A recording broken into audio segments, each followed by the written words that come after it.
Forgot I was unmuted. I didn't realize I was unmuted. Hello. Hi. Hi. Hello. Hello. Hello. I don't know if this is too loud. It sounds too loud in my headphones. Hello, Amber. Hello, Cherry. Welcome in. Thank you for the first. Pure underscore Cherry EE. Hello, Stressed Potatoes. Lovely to see you guys. How are you guys doing this fine weekend? Shit, fuck is it? My window's open. One sec. Nom nom. Yeah. Nom nom nom nom.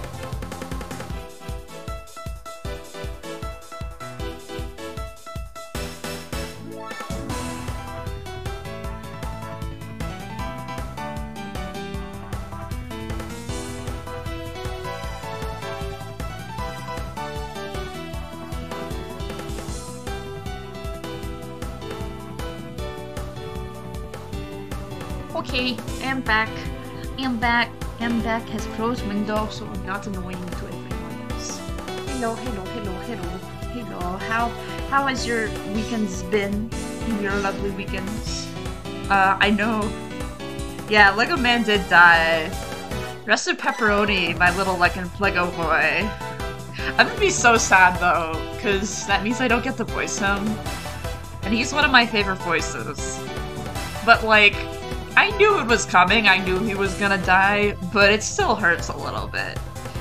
Like, the amount of gravity it should have is like lesser, because I knew he was gonna get killed. But also at the same time, he has a very, very fun voice, and I like doing it. So, it's fine, I'll miss him though. But yes, how are you guys? When Blake died in DGS2, it was too sad because I love his voice so much. I know. Big mood, Cherry. Same. Hi, Sinja. Hello. Hi. Do I have shoutouts? Do I? I do. Okay, one sec. Let me. I can actually shout people out. Oh my god. Amber, I love you. Yeah, how are you guys doing? How are you doing, Sinja? How's your weekend been? How's it been? How's your weekend been?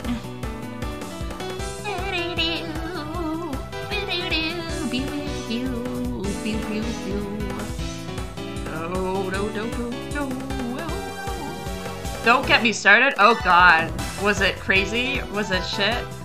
Music's a bit louder than the voice. How is that? How has my weekend been?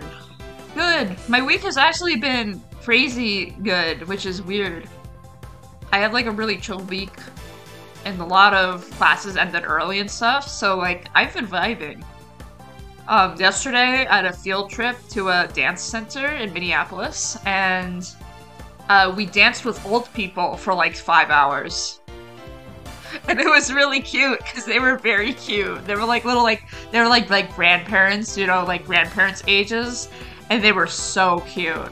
And then last Monday, I brought my unicycle out to ride it around campus for the first time in like 4 years. And it was so funny because people would like do double takes, like they would see me unicycling, and then they would be like, "Wait, you unicycle?" And I'm like, "Yeah. I've unicycled for quite a long time, actually. It's been a while." But yeah, so that's my week. Anyway, it's such an art student thing to do. I love it. It is really an art student thing to do. It really is, but it's still fine. Like, I just think it's really funny. I think the first fact about you I ever learned is that I can unicycle. Yeah. Well, there's just people that just don't know that.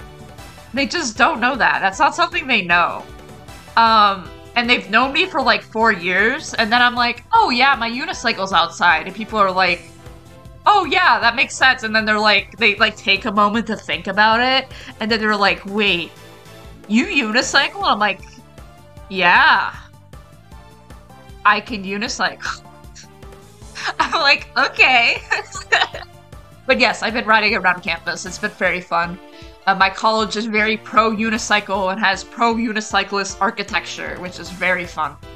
But yeah, so that's been my week. It's been good. Been very busy though. Hasn't been not busy. I've been mad busy. I just took the edge of being too seriously and graduated from clown college. So true, buddy. So true. I did graduate from clown college. Hell yeah, support your local unicyclist. Hey, if you watch this stream, you're supporting your local unicyclist, which is me. I just ride a Lego bike. Like, it's easier than walking. Like, you savage. Well, like, so from a distance that should be like a 10-minute like walk, it's like it takes me like 3 or 4 minutes to get the same distance, which is just really nice because you could just go and get to places so much quicker. I don't know. Unicycling's great. You should unicycle. I'm doing pro unicyclist propaganda. Hi, Maid. Hi. Hello. Welcome in. Ooh, yes, abuse those shoutouts, Cherry. I appreciate you. Hi, Maid. Hello. I hope you're doing well.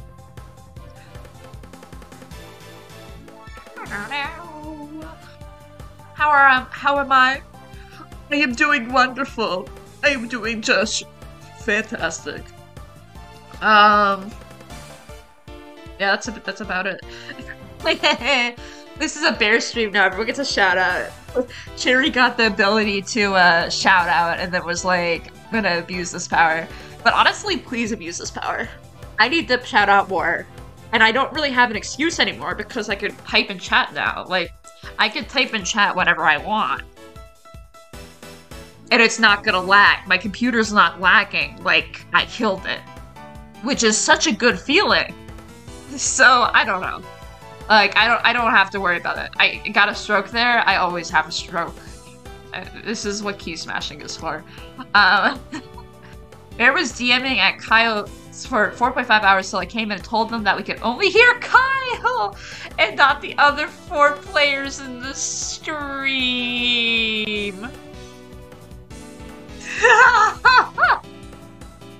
That seems like a nightmare. Yeah, I wanted to go check them out, but I haven't had really the time to. But we'll probably, if they're still going when we finish the stream, we'll probably raid them. But that sucks. Holy shit. Thank you, Sinja, for being amazing. Holy crap. Holy crap on a... I was gonna say crap on a bike, but that doesn't make sense. Crap. Holy shit on a brick. I don't know terms. Anyway. Game? Crap on a bike. Listen. Oh. Okay. I was like, I didn't do the thing. I didn't check that. Rike on a brick? Holy wheel? Holy unicycle. Unicyclists have 1 wheel, right? Does that make us holy? I think that makes me holy. Yeah, holy carp. It is the fish. Did you know that one of my old usernames was holy carp? It's the fish. Yeah. I ended up, that used to be my Instagram username, and then I changed it. Yeah, that's just some trivia that no one needed to know. Yeah, rip my dignity. Exactly. Listen, I already have a massive ego. Uh, anyway. Ay, ay, ay, ay, ay. Ay, ay, ay, ay, ay. Oh, look, it's Sinja! Sinja, you're in the game! Ah! Okay. Congrats, you've been... Carps are... Sinja's gonna die next now! Sinja, that's me! Carps are eating for Christmas. Oh, really? Wait, interesting. Sinja's gonna die next though, not again. 3 months ago, the alchemist that lived in this house was murdered. But now we've got a situation of our own. There on the floor in front of terrified Maya was the professor, named Lego Man, now completely made of gold. What the heck is going on? I thought the professor was supposed to be meeting with the storyteller. And to make matters worse, now Maya's being accused of being a witch. God. God. Damn. Oh. I forgot about you. Shit. Oh, he's a little drunk, man.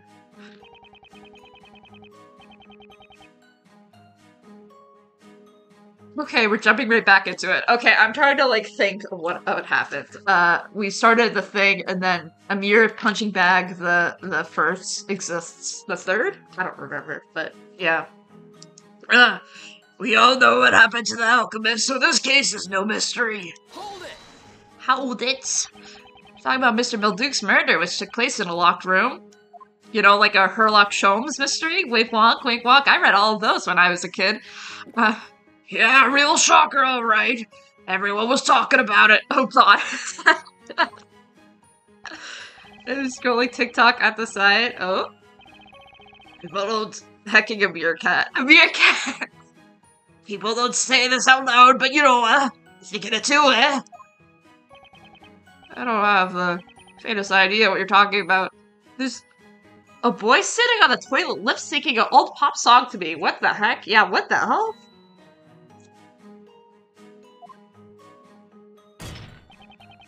And clear as day, he was an alchemist. An alchemist. Alchemist is just like magic, ain't it? Such a straight late? What does that mean? Cherubel Duke is a man. Only women can be a witch because we love a misogyny. Misogyny. What's more, witchcraft has nothing to do with alchemy. They're different. Somehow. Look at him! God. Misogynist is judge. Woo! I mean, to be fair though, this whole society is a misogynistic society. Like, they've been set up for this. Like, I'm not like, this whole society is a misogynistic society. Because everyone who's... It's a monarchy, exactly. And we have an asshole as the... Is the asshole in the court record? No, he's not. We have an asshole as his ruler, so of course it's misogynistic. Alchemy is the mysterious art of manipulating the forces of nature, or so it is said. Well, that sounds like a bit like magic to me.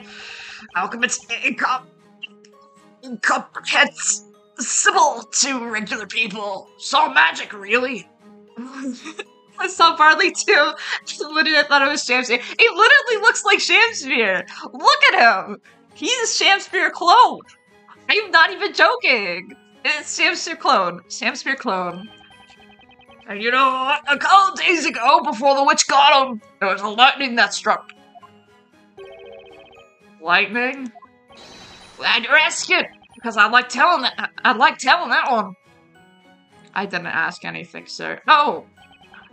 All of a sudden, like a bolt from the blue sky, there was this bolt from the sky. Only it wasn't blue. The sky lit up and turned blood red. Then out of nowhere, old-looking bell tower appeared in a burst of flames. His Caden's voice, I swear to God. I'm trying so hard to get to that voice. Makes you realize Mother Nature's pretty powerful stuff, eh? You have strayed off the topic at hand with this. This is a courthouse, not an inn. Save your thrilling stories for later.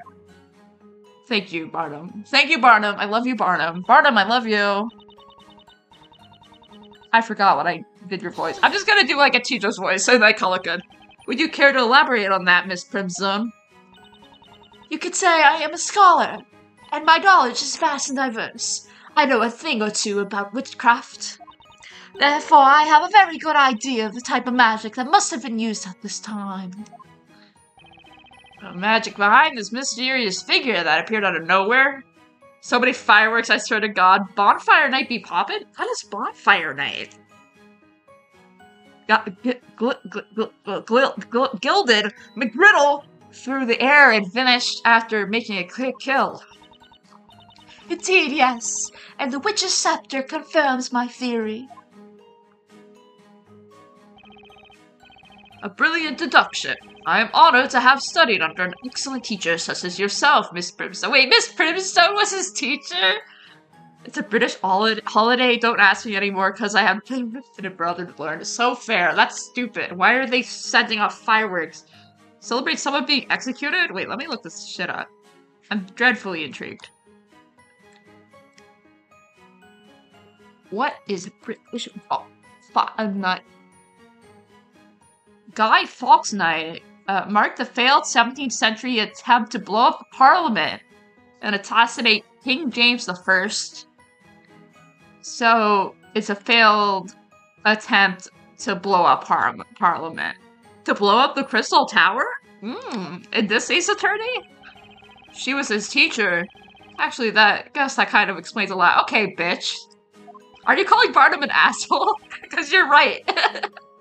Are occult crime analysts.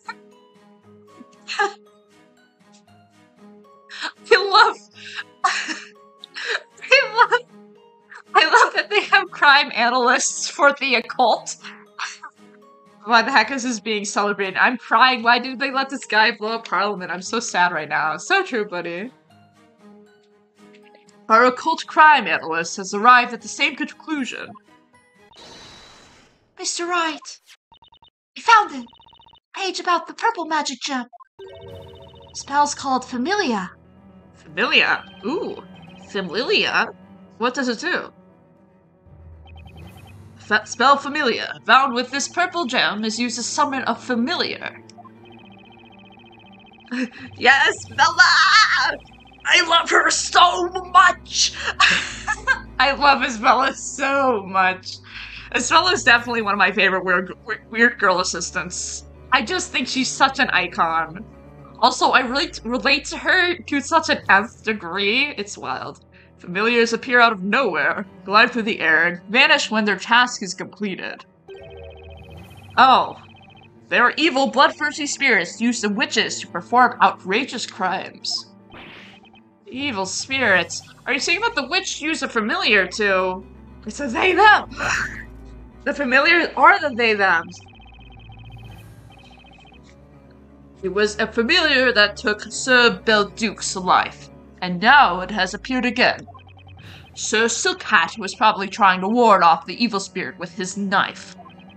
But what good is a knife against an occult creature? It completed its task given to it by the witch and promptly vanished. Thus bringing us to the conclusion that Sir Belduc and Sir Silkhat were both killed by the same witch. Wait, what? Wait, what? Maya wasn't even in this place, 5 months ago?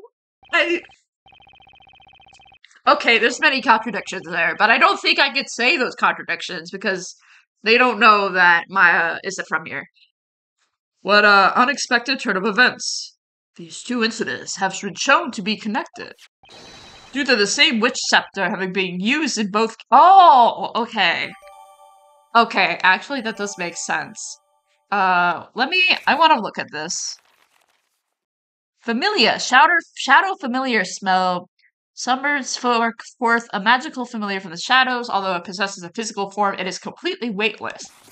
That's gonna be important. Oh, this is terrible. Now Maya is accused of 2 murders. Oh, dearie, dearie me. I was right, as always. Oh, I hate her. This gruesome murder will be in my next exam. Make sure to take your notes. Now I shall divulge what really happened. We are all ears, Miss Primstone. God, I hate her. I hate her so much. She's just kind of an asshole witness. Hatmaker... Did you actually see the familiar? Oh, dearie, dearie me. No, I did not. When the boy opened the door, the familiar had just disappeared. Had the boy opened the door sooner, no doubt we would have seen it. If he were my student, I would have made sure to teach him not to dilly-dally. Oh, her what personality trait is teacher. Every teacher acts like this. So true. She's just an asshole. Everything all right, Luke? You just seem to be in deep thought about something. No, it's not right at all. Is there something in Miss Primstone's testimony that you would like to comment on? That's what I keep telling you. The professor would have pointed a knife at anyone. Oh my god. Dearie me, what an impertinent child. I'm telling you, I saw a knife. I distinctly saw the glint of a sharp blade. Objection! Yeah, does Layden carry a knife? At any rate, we can see now. The victim's arm is missing. As such, there is no proof that he had a knife. Objection!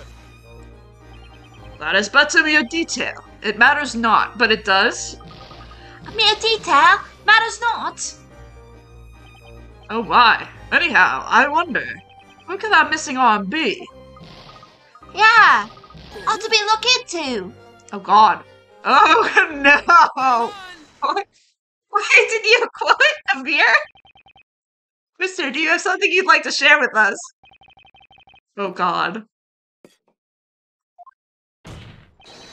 Mr. Amir! It's Mr. Amir Punching Bag the First, you believe me?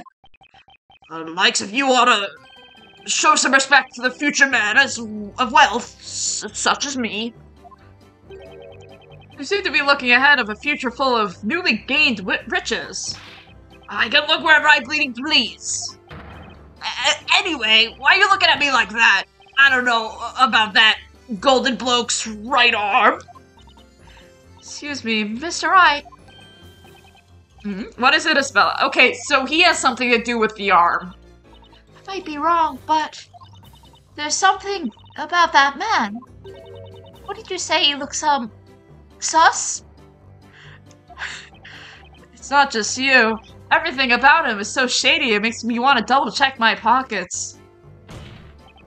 Mr. Amir, stop pretending you don't know anything about the victim's missing arm. Pretending? I know nothing. I told ya. I know nothing. Zada, 0, nil. I ain't seen it, or heard about it, or put it in me pocket and sold it on the black market. Put it in your pocket.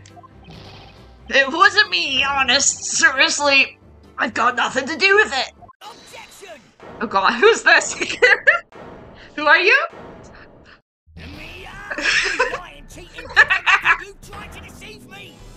Whoa, damn. Oh, hello, mister. Order. Who is that person? Oh, he's gone.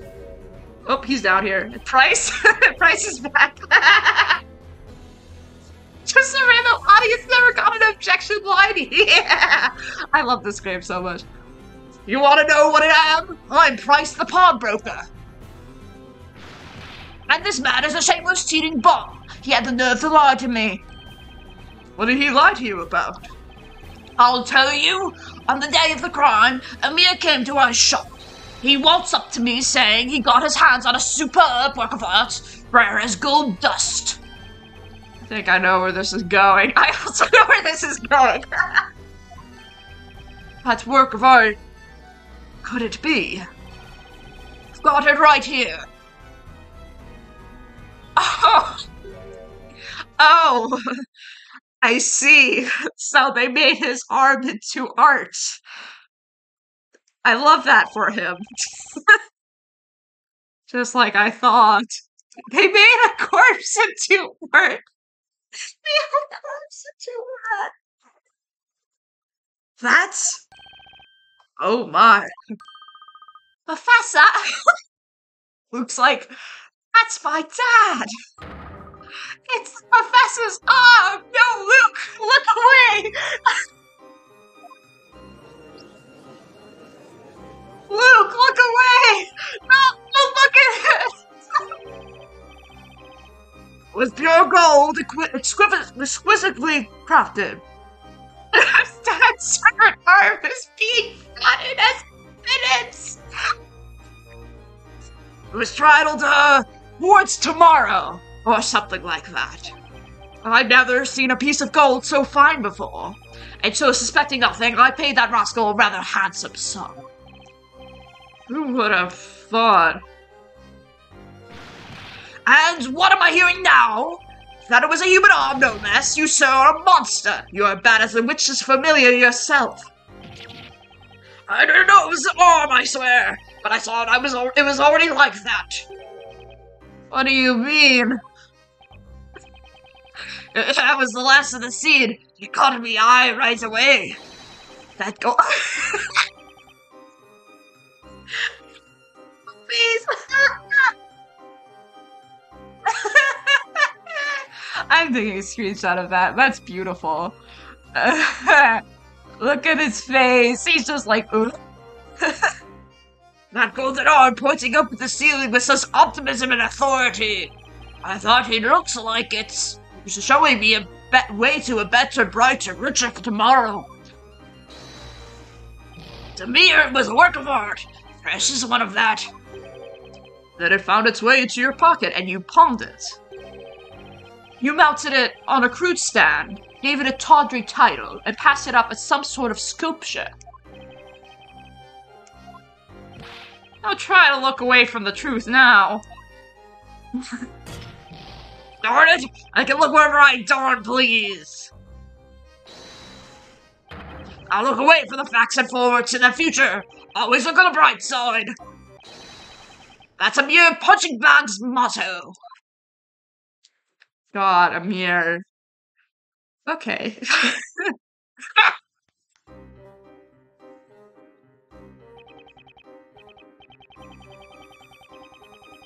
Why is he behind the bench?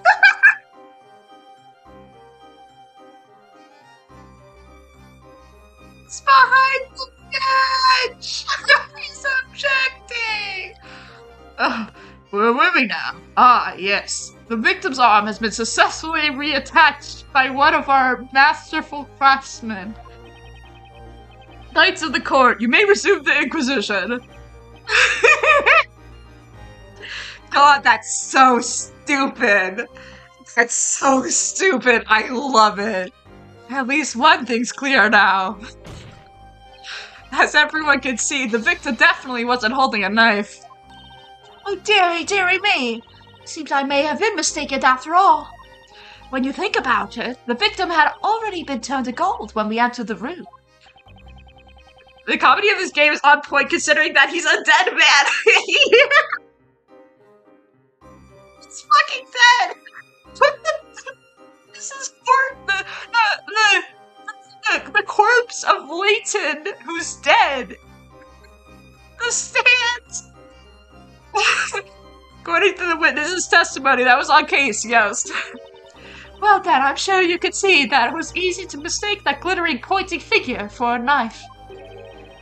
Indeed, the victim's finger has a glint to it, resembling that of a sword's edge. Such a sense of power and intensity. It's enough to send a shiver down the spine of anyone being pointed at it. No puzzles the match for the powers of the professor's pointing finger. Murder, that's called perjury. I guess no one remembers I'm known for pointing like that, too. I think your pointing finger makes quite an impression, too, Mr. Wright. She's just taking pity on me. I smell up my love. I love her. Is that all you have to say, Sir Blue Knight? Huh? As I said before, whether the victim had a knife or not is completely irrelevant. Yeah, what you said. You better apologize to me now. Badger me for no reason like that. Isn't that all there is to it? Could that art hold some other clues? You've come so far. Maybe there's something else you could ask about. She's right. I need to ask some more questions. Okay. Well then, Mr. Amir. Perhaps you could tell me one more thing about that arm. I still can't believe it was fucking arm. Ah. Where was it lying? When did you find it? Where was it lying? You found the arm in the floor pointing upwards, you said.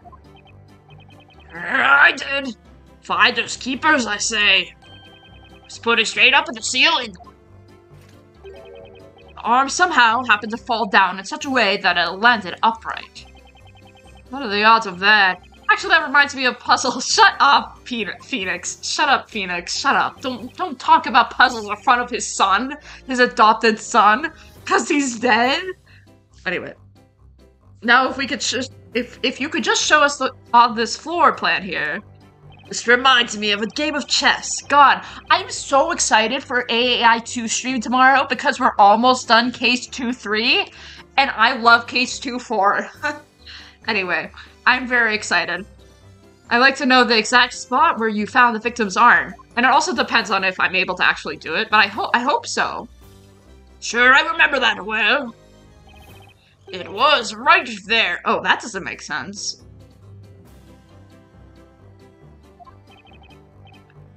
Yes. That's where you expect it to have fallen. No, my good fellow. So we have the Talia Magica right here. We have Layton, we have Arm, we have Maya. This is where the witch came from, we're assuming. So why is Layton pointing towards that way?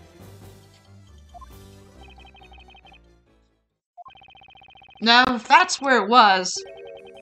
Something's definitely not right. Okay, good, great. I'm glad we're on the same page, my guy. If you keep looking at the sketch so intensely, you shall burn a hole in it. Or perhaps you're going to claim there's a contradiction in it somewhere. Arm is the final clue left by the professor. Even after turning to gold, he was pointing out something important. Of course he was. Namely, the key to solving this case. Well, Defender, do you see any problems in the location as marked in the sketch? Yeah, there's a problem. This judge fooled me with his sick-ass cloak, but he's still a dumbass. To be fair, the Labyrinthian judge is probably the best judge in all of Ace Attorney. Like, I'm gonna be completely frank. He is the best judge. But he's in the spin-off game, so no one knows him. Of course there's a problem. Shh. Where would that be, precisely? The professor's arm has armed me. That's so funny, Phoenix. With some vital evidence. This location leads to a huge contradiction. One sec. I'm gonna blow my nose. One sec.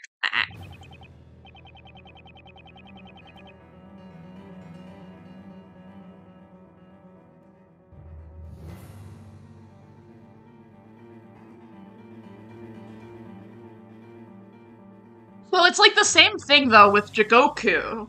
Because Jigoku is presented as, like, this really fucking cool judge. But, like, we know where he ends up, you know? Like, well, actually, I think the best judge would be Justine Courtney. Jigoku or Justine Courtney. Justine Courtney is really good. And she's not flawed. She's very smart. So Justine Courtney is probably the best judge. Typing Jigoku, but actually he did bad stuff, so never mind. Yeah, well, Jigoku did do bad stuff. Justine hasn't done bad stuff. So Justine's in the all clear, but we don't see her as a judge. We see her kind of like as this like prosecutor kind of vibe. But she is a judge, but like she's kind of on the prosecution in this really strange way. But like, the actual judge who we see in court, it would be this guy. This guy is the best one. In that case, why don't you enlighten us and show us the so-called contradiction? What contradictions does the victim arm create? Oh, fuck me. Do I have to... Oh, no. I need to answer this question. Fuck. I don't know what the answer is. Yeah.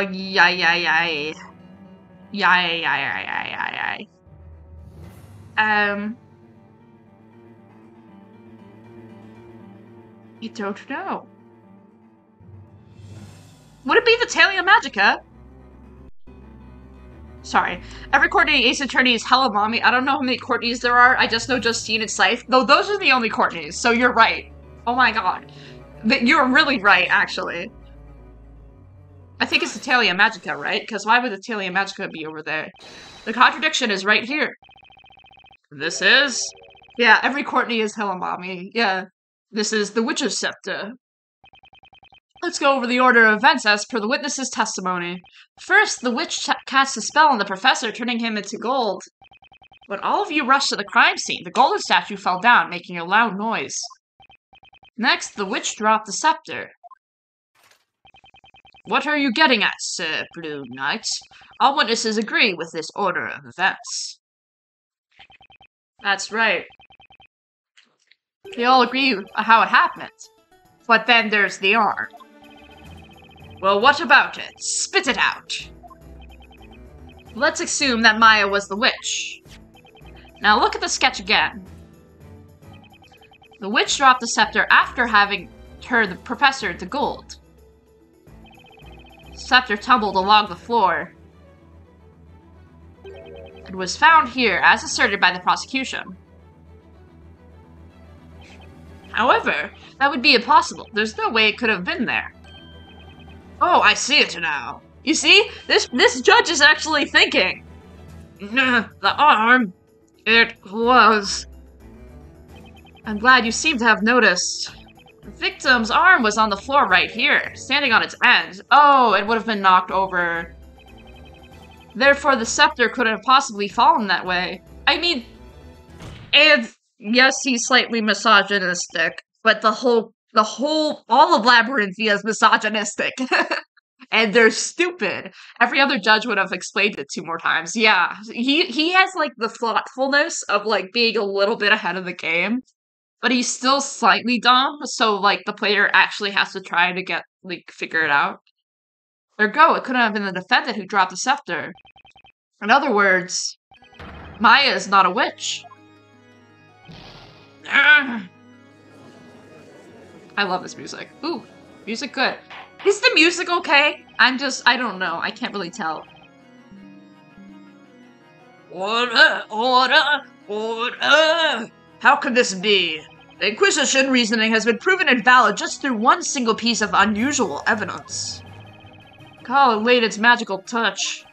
The professor sacrificed his arm to leave us with just the evidence needed to turn this thing around. That was amazing, Mr. Wright. Professor! Objection! Okay, he has an objection. Alright. An admirable deduction, Sir Blue Knight. A little quiet, but it sounds good. Well, that's not enough for me. I will check the music once the music's back up again. Thank you for telling me, Pure_Cherry. Even if we are to assume your reasoning is correct and the girl in the cage is not a witch. Even if. In the many trials I have attended, I have become well versed in certain aspects of magic. And I am all too aware of its potential to confuse people, befuddle their minds, and make their memories hazy. Now that would have been a good thing to know that they have mental problems. I swear to God, every time Astro sees I have spaghetti. Why do you always have spaghetti? No one could resist such a maddening influence. What are you trying to say, Inquisitor? The scepter could not have tumbled across the floor if the arm was in the way. However, can we be sure that it is where the arm was? Are all of the witnesses able to confirm its location at the time? Objection! Bear? Ah! Hi, Bear. Are you currently in? Wait. Thank you for the biddies. Ah! Are you in Kyle's stream right now? How are you? You literally just. Oh, fun. Hell yeah. How are you doing, Bear? Thank you for the biddies. I appreciate you. Yeah, I was like, oh, I'll rate them if I get done before, but I guess I didn't. I'm good, how are you? I am doing just fantastic. I am literally thriving and surviving right now. This weekend's going to be so chill, and I'm excited. How is Kyle's thingy? 24 hours minimum, TBH? Okay, well then I'll probably raid then. They agreed that the scepter fell after the victim fell over. Objection! Yet no one actually saw the scepter being dropped. What is he doing right now? Wait, what is he doing right now? Kyle, I'm breaking into your stream. Extra Life Call of Cthulhu is what I see. Yes, I will most definitely be checking out his stream once I am done with stream, but we've only just started started, so we will probably wait for that. Oh, yeah, he'll be back. Okay. Barnham is such a hecking little silly man. He's such a silly man. Like, my guy Barnum, silly guy. Yeah, it was good. One of my less strong games, though, because the time he's managed to get it about 4 hours. Hey, solid. That's solid. I really want to join one of your games sometime, because that seems like so much fun. But my current life schedule is so wonky. But I really do want to. If you end up doing or getting or planning a game at some point, please tell me and I can see if I could be there when you guys are planning it. It's a big I don't know though, but who knows? There's the potential. But yes. Witnesses, think back to that incident once more. Barry's really desperate here, Astor. You better be there. I can see. I mean, I'm only really available the weekends at this current moment. And I stream on the weekends, so that adds another thing that I kind of have to do. Did the golden statue fall over first, or did the staff fall before it? Think carefully about what you have seen and heard. Everything hinges on your testimonies. May your words guide us to the truth and decide the fate of this caged witch. Luke goes, oh?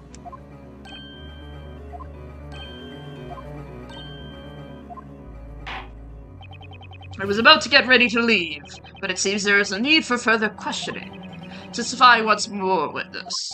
Tell us of the golden statue and the Telia Magica.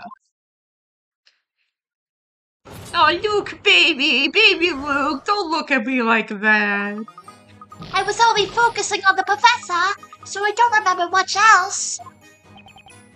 Oh, Luke crying. Luke is crying. Luke is like, sir, you just pawned my dad's arm on the black market, and then you just reattached his arm and put my dad behind this bench? What the fuck? I don't know. I got there last. Besides, that thing was glittering and glittering away, so I couldn't see much else. Oh god, I forgot to sing. Stella that Price is so much angrier than Luke, yeah. Bewitched by love, or beloved by which, the poor cove knows not which is which. Dearie me, I remember. How obvious it seems now. The staff was dropped before the statue fell over. Like, bro, he pawned his dad's arm. I mean, it's technically not his dad. I think lore-wise, Layden's actually a really shit dad. He has a daughter. Layden has a daughter named something. I don't remember the name. And he's really shit to his daughter. But more like he's just so focused on puzzles that he doesn't treat his daughter right. But he treats Luke just fine. And Luke's not even related to him. That's very weird. I don't know. I mean, this is based on, yeah, I'm like, what? Layden? He's like, I'm so sorry I've been absent most of your life. And then Luke's like, oh yeah, he's been great. It's so good. I don't know. I just think that's so silly. Like, he's not like a bad dad, like Ace Attorney bad dad. He's just like kind of absent because he's so invested in his puzzles.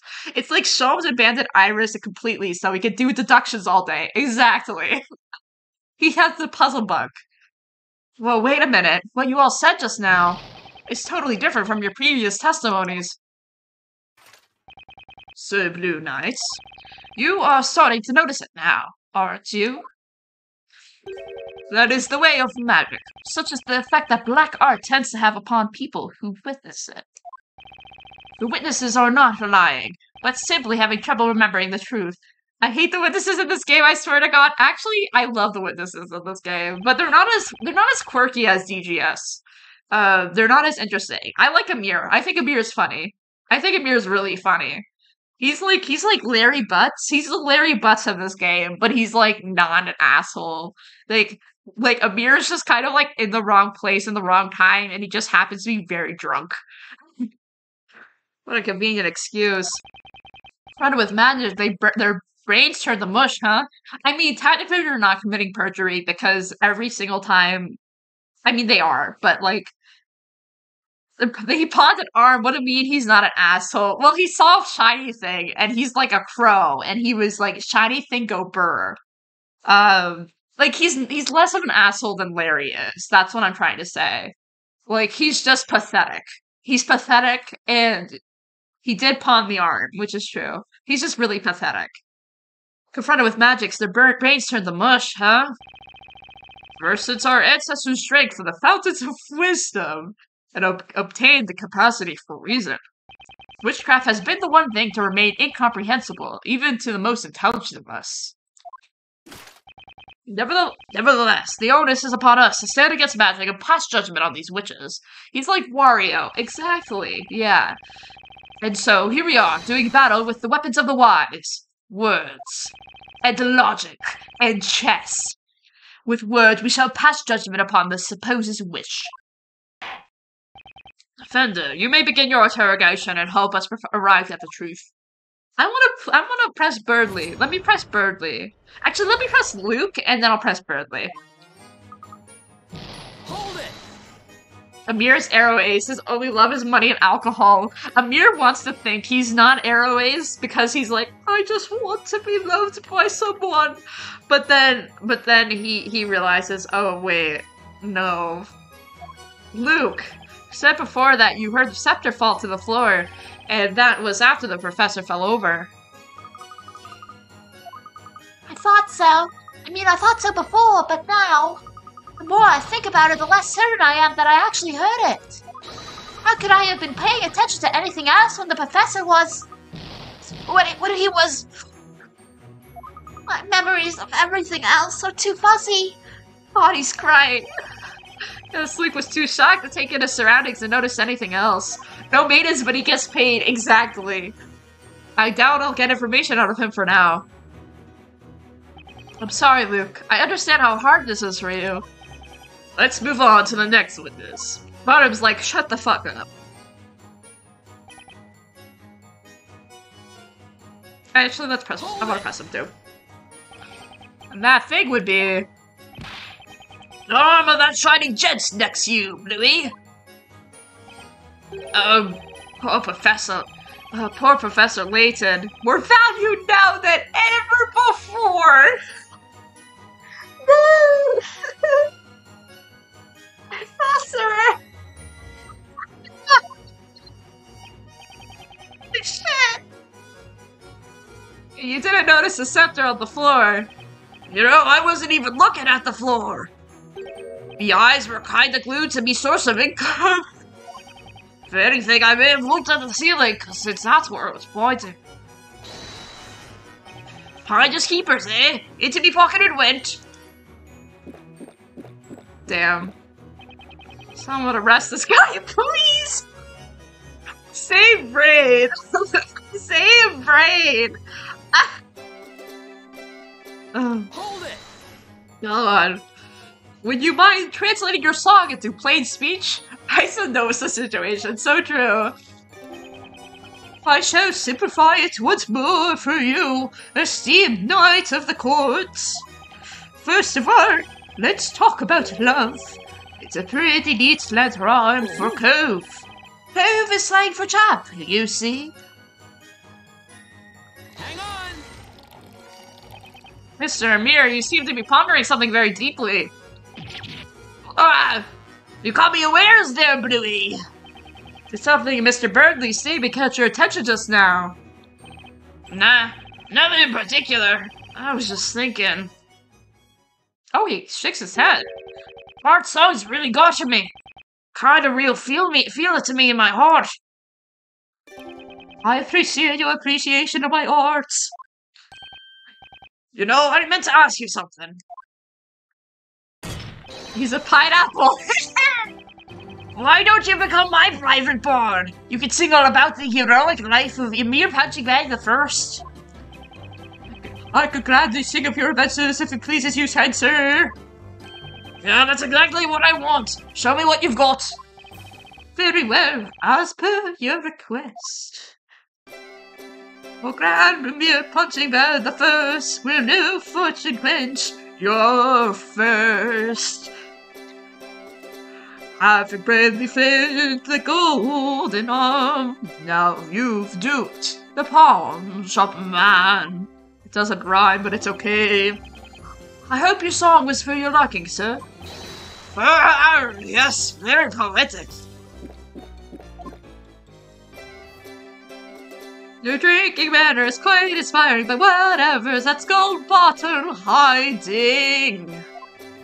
His love and cove also didn't rhyme. This dude sucks at his job. So we've learned nothing useful at all, just that Amir has questionable taste in music, but he's holding a poison bottle. He's holding a poison bottle! Sometimes it is best not to probe too deeply, Sir Blue Knight. Well then, let us proceed. Pretend we have not heard none of that and proceed with the interrogation. No! No! No! No! What are we doing?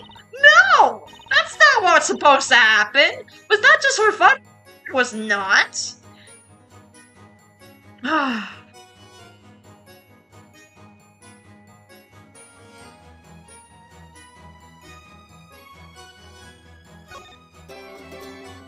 Pressing that again. No,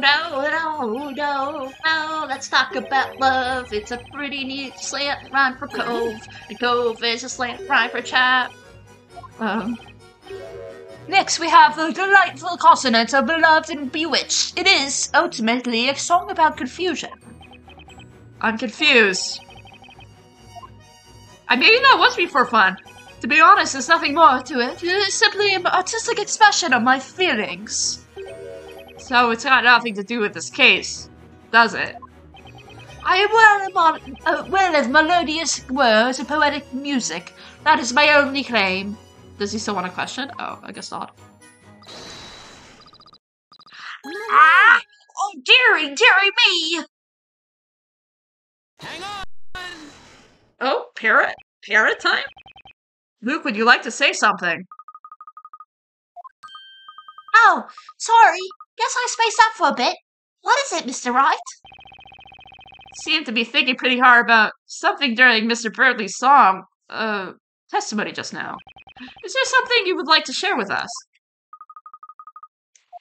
Well, I've been thinking about what Mr. Barnum said a while ago. What was that exactly? That humans who witness magic become confused and lose sight of what's real. Oh no! No!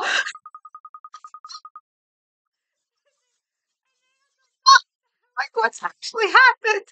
I was thinking about what Mr. Barnum might be right.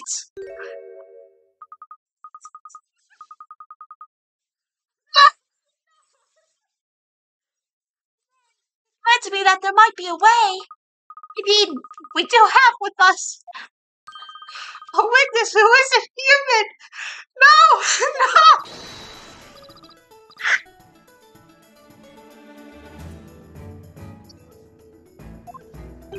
Please! This situation seems oddly familiar. No! I asked him earlier if he remembers the event clearly or not. He said he has a memory better than an elephant and remembers everything perfectly well. No! Ah, that's right! I almost forgot! Luke talked to animals!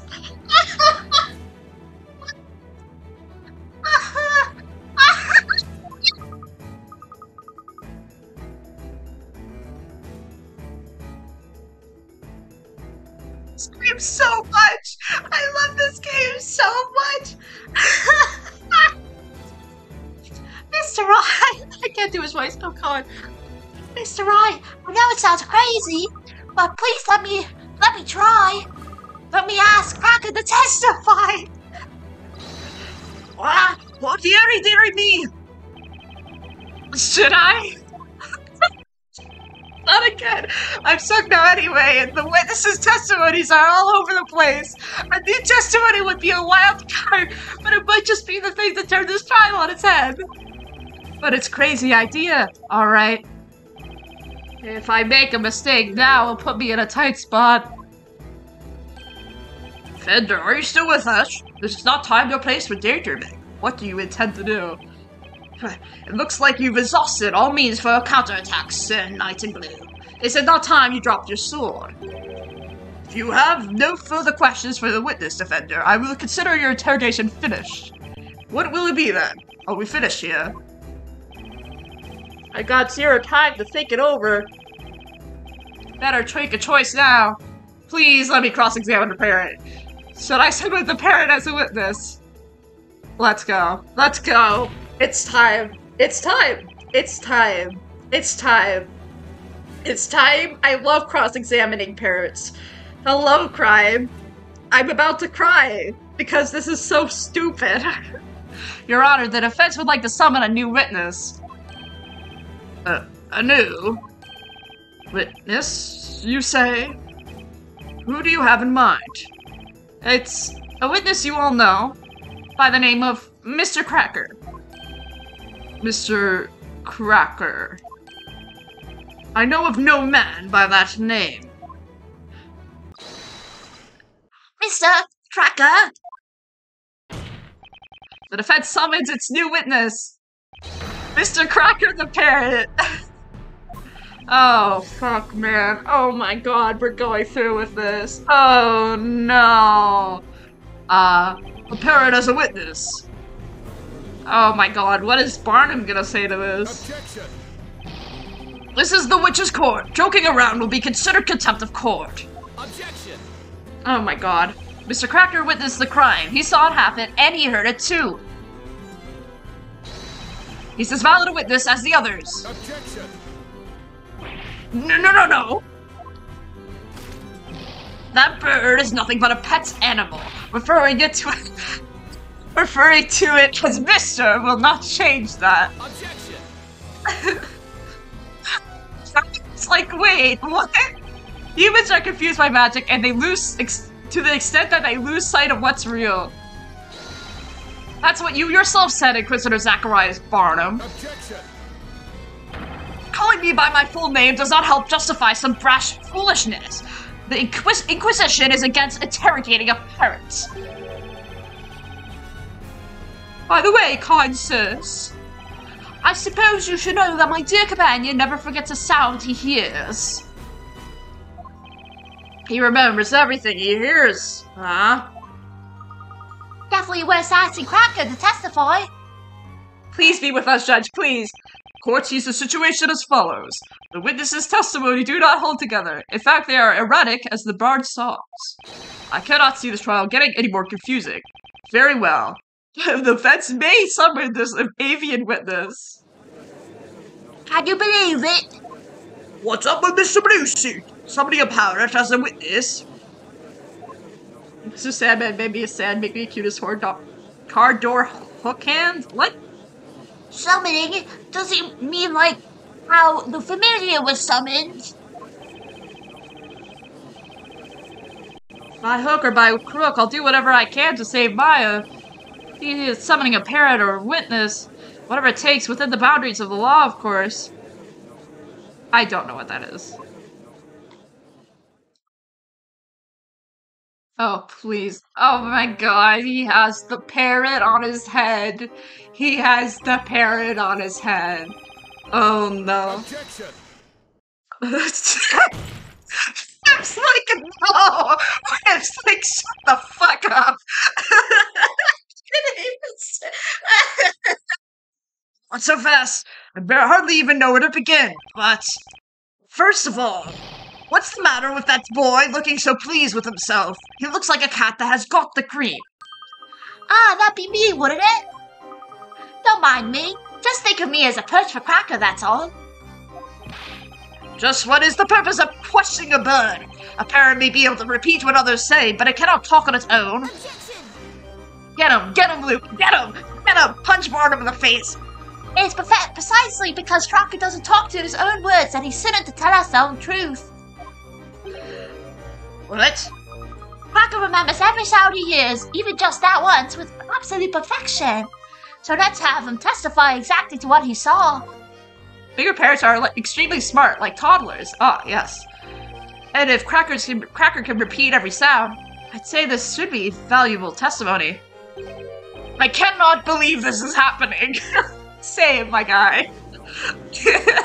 Barnum's like, what the fuck is going on? Witness cannot talk, will not lie either. The idea is much to my liking. Well then, may our new witness Cracker testify to the court. We wish to know exactly what you heard from the beginning of the incident. Oh, fuck, I can't believe you've done this. Barnum's like, what the fuck? The judge is so down, the clown.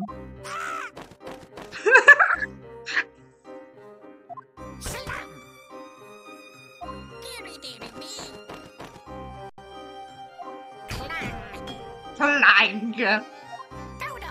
Objection. What's this now? Why, those are the sounds of the incident. Exactly as He's pointing his finger, he's like, ha, silly man. exactly as Sacker heard them. First part of the testimony is just, ah! I love him. Ludicrous. Evidently, this is nothing but a farce after all. What do you mean, Inquisitor Barnum? I must admit, I find the parrot's testimony quite impressive. Luke is pointing and laughing like silly man Barnum. Like, look at that pathetic man. Even if that bird can accurately recall the sounds. What the farce is your hair gel? Yeah, I don't. His hair gel is nuts.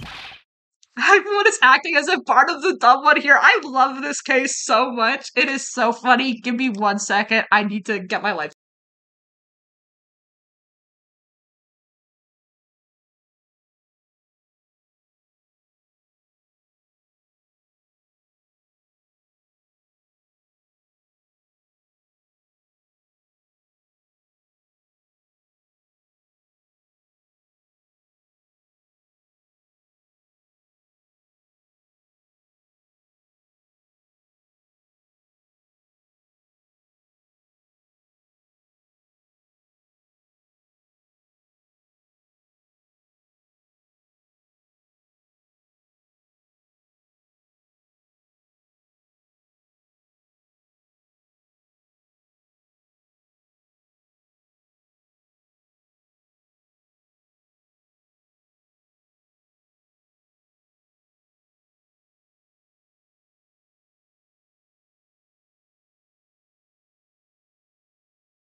Guys, what's a skeleton's favorite smell? Ribs, spare ribs. Why must you fail me so often? Why are you laughing?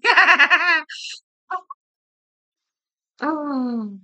Barnum is the only one with sense here. He is the only one with sense here, but it's so funny because he's pathetic. Also, everyone is on drugs, but like, you know what? I support them. You mean there's a problem with the order? First, the witch used magic to turn the victim into gold. Then the witness arrived. It is reasonable to assume that they cried out in terror when they did so. Our entire personalities are internet memes, so true. Luke could literally talk to animals. That child is definitely on drugs. Yeah. My guy's on something. And yet, this testimony does not accurately convey such order of events.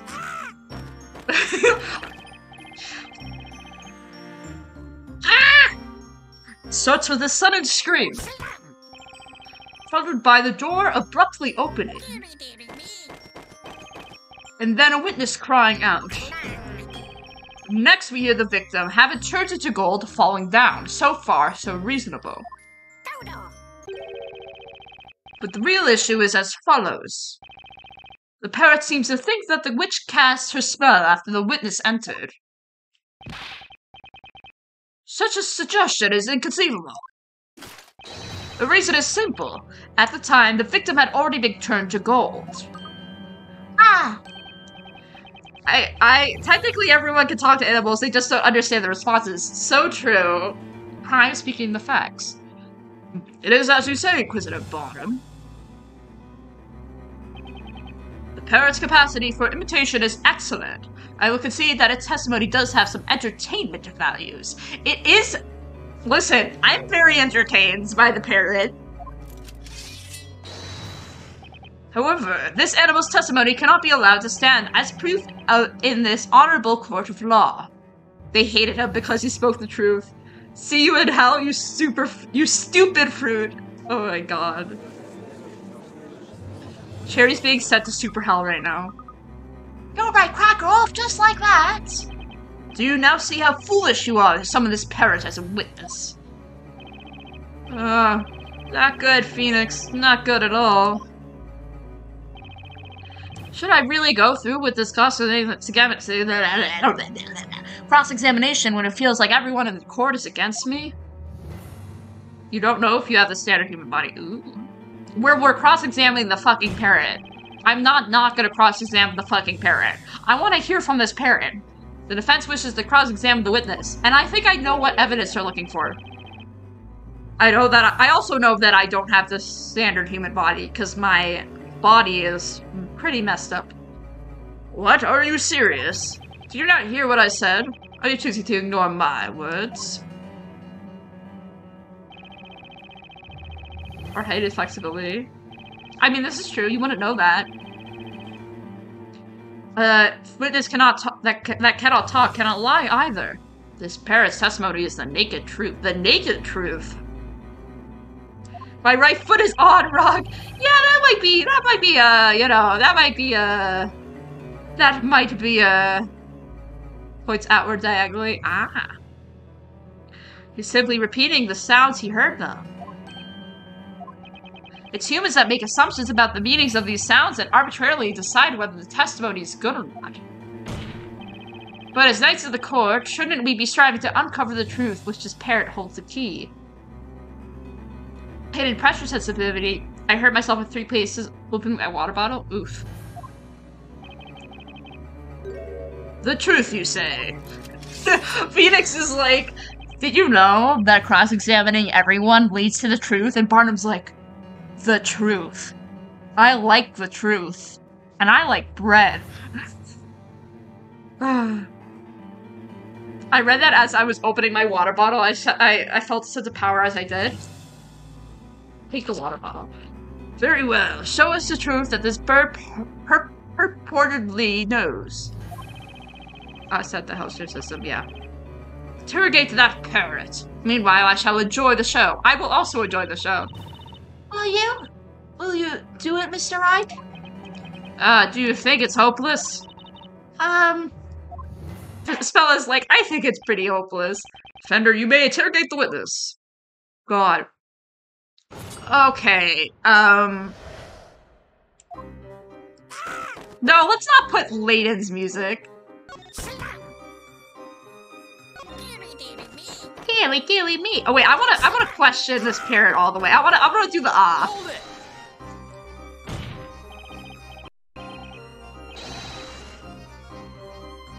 That's Maya's streaming. Oh, yeah. Might have left out a teeny scream. I was so horrified when the professor suddenly turned into gold like that, right before my eyes. So that's when Objection. Barnum's like, no. The accused seems to yearn for the flames so much that she cannot wait to receive her punishment. If she wishes to live any longer, she would be wise to remain silent. I'm really sorry. I won't talk again, I promise. Barnum's like, shut the fuck up. This is the parrot's time. I'm here to see the parrots. I want to hear from the parrots. Fortunately for you, Sir Blue Knight, there is no way you could prove it was the voice of the accused. Objection. You're wrong, Inquisitor. All we need to have her voice print analyzed and we'll know oh. Wait.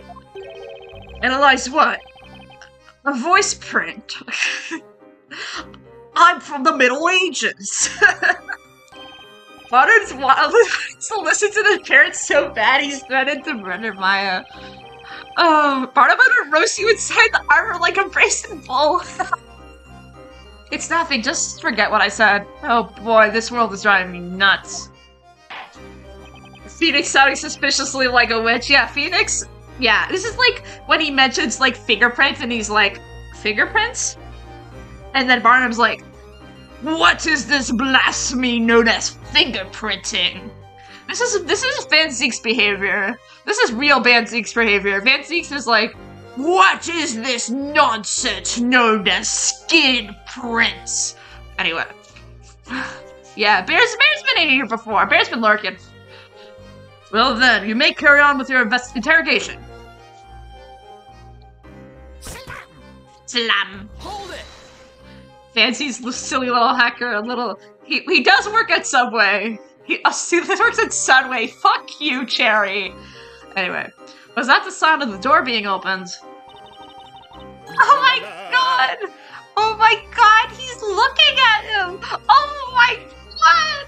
Oh my god! Look how cute! Oh, they're friends. Hang on.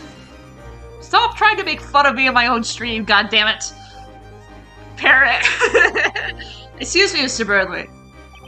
How may I help you, sir? I've been meaning to ask this before, but why are you still on the witness stand? Are you suggesting I should leave my dear partner alone with strangers who cannot even sing? Huh? The very sight of Cracker causes the finest of songs to effortlessly form in my mind. Still Todd cheddar, small cheese. I like my cracker with any of these. Birdley is fruity. That was the Cracker song. It is not crisp or full of flavor. Here, understood, Birdley. Where's the sun wave, though? My little baby Van Zeeks who works in the sun and lives on the sun. Shut the fuck up, Cherry. Right. Birdley? More like Shakespeare Birdley! This is very Shakespeare core. Or Shakespeare core, I mean. Would you mind remaining quiet for the rest of the Cracker's cross-examination? I suddenly got the munchies. Judge is like, I now want cheese and crackers. Ahem, continue the investigation. I'm in so much pain. No! No, Sidja! I think we all can agree that this sounds more like Miss Primstone, right? When we entered the room, we all kind of reacted in surprise. Hang on. Did you see? I did so many things today. Where did you share? Yeah, share it somewhere. In the fruitcake chat? Ah. Mr. Birdley, can I ask you something? So many questions for Birdley the Bard, but most of them I shall disregard. I felt your keen gaze upon me for a while now. You can't help but admire me, can you? Oh, sir? The statement you heard earlier, was there anything you'd like to comment on? I wonder if there was. My peerless companion, what do you think? Hang on, hang on, hang on, hang on. Oh, Mr. I, he's imitating you perfectly. How adorable. Oh my god. I can't say I share your love for the PLvsPW. It seems like it's mocking me. The bird is mocking you. Carry on with the interrogation. Clang. Hold it. Clang. That must be sound of the professor's falling over, I guess. Do it, Sinja. Change your sheet. Change your sheet. Oh, never mind. Professor? Hang on. Hang on. Mr. Birdley, can I ask you something? So many questions for Birdley the Bard, but most of them I shall disregard. I have felt your keen gaze on me for a while now. You can't help admiring me, can you? Oh. Oh, so this is just a waste of time. Are you telling me? Okay, I think I know what the... this is gonna be it. That's a magic incantation, isn't it? Objection. Preposterous. At this stage, the victim was already on the floor. He was potty on the floor. The transmutation spell had to have been much earlier than that. I wonder... Look, what about you? You hear the incantation too? La la la la. Sure. Might as well. Can I ask you something? Nope.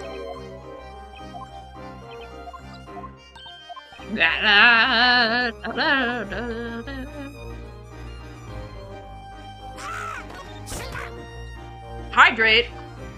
I'll hydrate. Posture check. Birdly, have you noticed you're suspicious every single time someone speaks? Birdly's just sus. Thank you for the hydrate. Land the posture check, and I am also blinking. I appreciate you. How are you, Mark?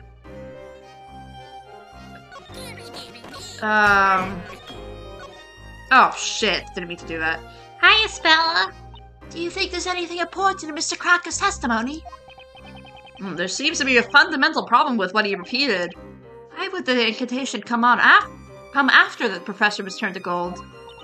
Good, I'm glad you're doing well. Well, Mr. Cracker can't tell lies, right?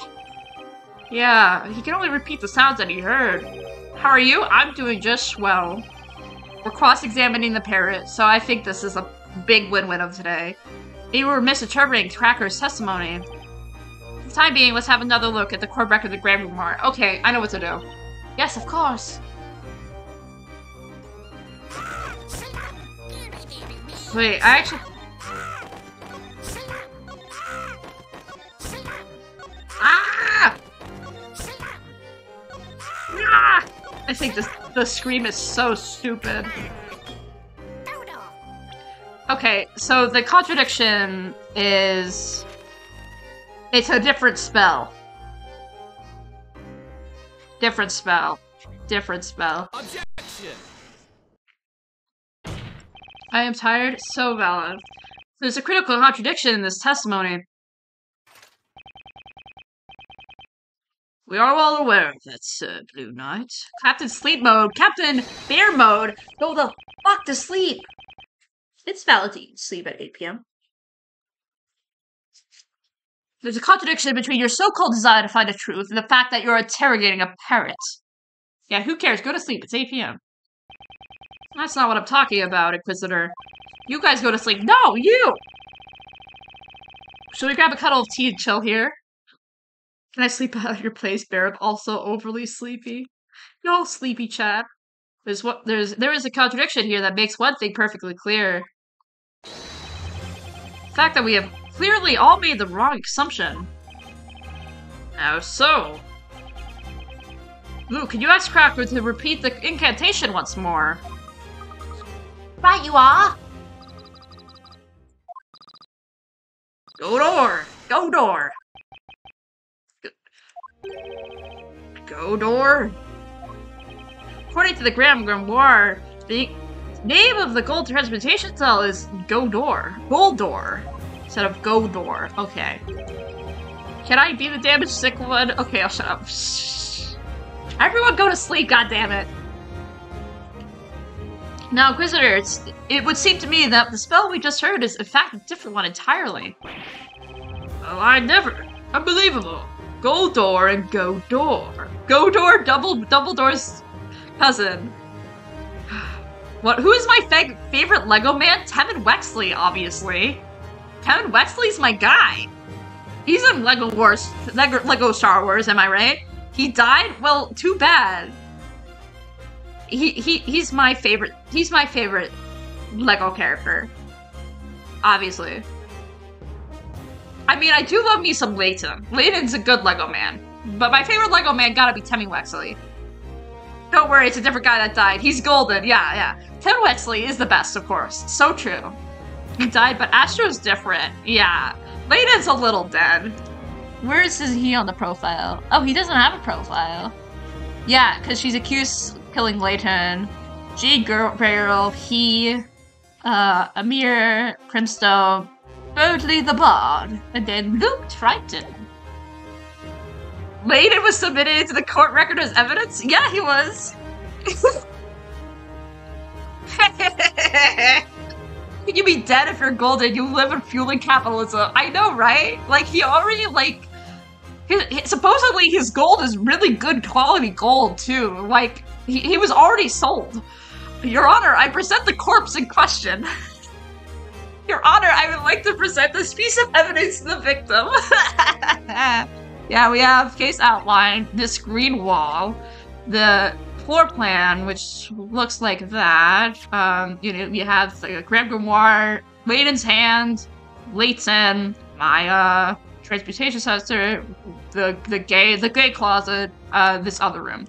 Then we have Talia Magica, which has a yellow and a purple, which is supposedly Goldor and Demir, I think, right?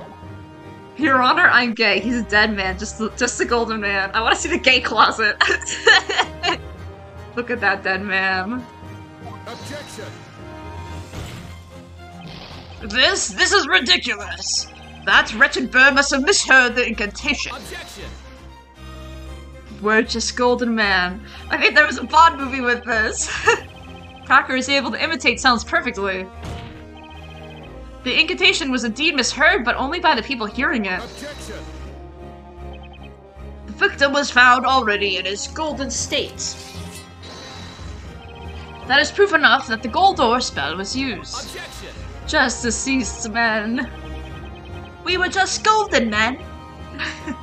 But you're forgetting that Cracker heard this incantation after the spell had already taken place. Which makes it entirely possible that the Goldor spell was used as well. In other words, another spell besides the gold transmutation magic could have been used. Cackles and Lady Hose. Should I hit Miss Asher with Mr. Sandman Man, me is sad, and they didn't sing it. I don't know what that song is. Another spell that we hadn't considered. Does Goldor turn someone into a door? I hope so. That would be really fucking funny. Now, the real question that needs to be asked is what is this Goldor spell? Objection. Utter foolishness! This is absurd! As convenient as it would be for you, there is no way a spell by the name of Goldor exists. Oh, Mr. Right. What is it? His brother stopped or is it a fan? Oh god. I found it. Page about the spell. Goldor. Mr. Sandman, bring me a dream. Bam, bam, bam, bam.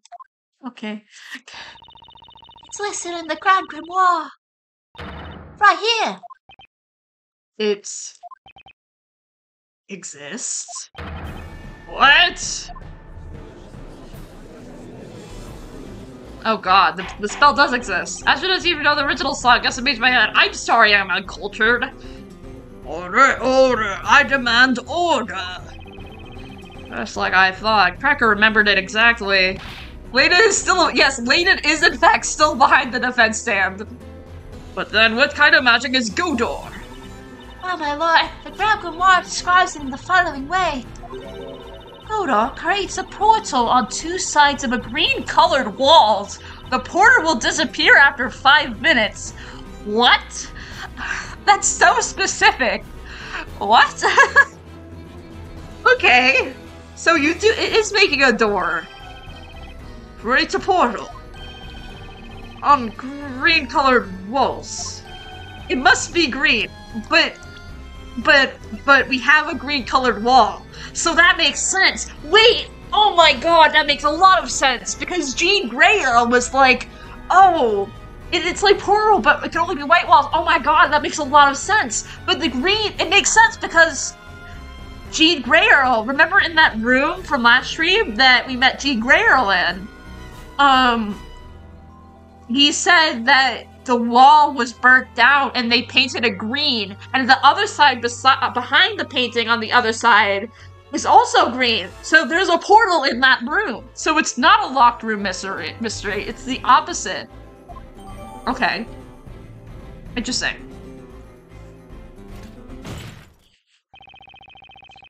Aren't you a lucky man? It appears even the Grand Grimoire is on your side. However, there's a fatal flaw in your explanation. Huh? What flaw is that, Inquisitor? It is really quite simple. Think back to how the alchemist study looked at the time of the incident. There's right there. There's green paint right there. There's green paint. Do you remember any green walls? Because I do not. There were none. There was one right there, and it's right there. All the walls were coated in white plaster. In other words, it was impossible to use Goldor in that room. There's a painting over it, so then the person would have to remove the painting. Yeah, that's a good question. How would they put the painting back? Yeah, that's beige at best. I know. Well, that's a good point. I, too, have visited the alchemist's study since the incident. I remember very well that the walls in that room were a dull shade of white. Your little theory was interesting, Sir Blue. Yeah, that's a really good question. Sir Knight in Blue. But it has proven to be nothing more than just that. A mere wild guess. As long as you cannot prove this Godor spell was used, your little theory shall be considered no further. In all honesty, it was very surprising to learn of the spell's existence. However, as long as it was impossible to have used this spell at the crime scene, your deduction leaves us nowhere. So let me ask you now. Yes, Your Honor? Do you perchance have any proof that you could show us? Can you prove that it was feasible for the witch to have used Godor in that room? Deduction? Herlock Sholmes? Great deduction. Sholmes. Listen, this is 100 years after Sholmes died. Thank God. Maybe Layton wasn't even goldified and was actually bronze. Ooh. Wow, that's a game theory. Wait, what? This is no Sholmes dies? Oh. Oops. Yeah.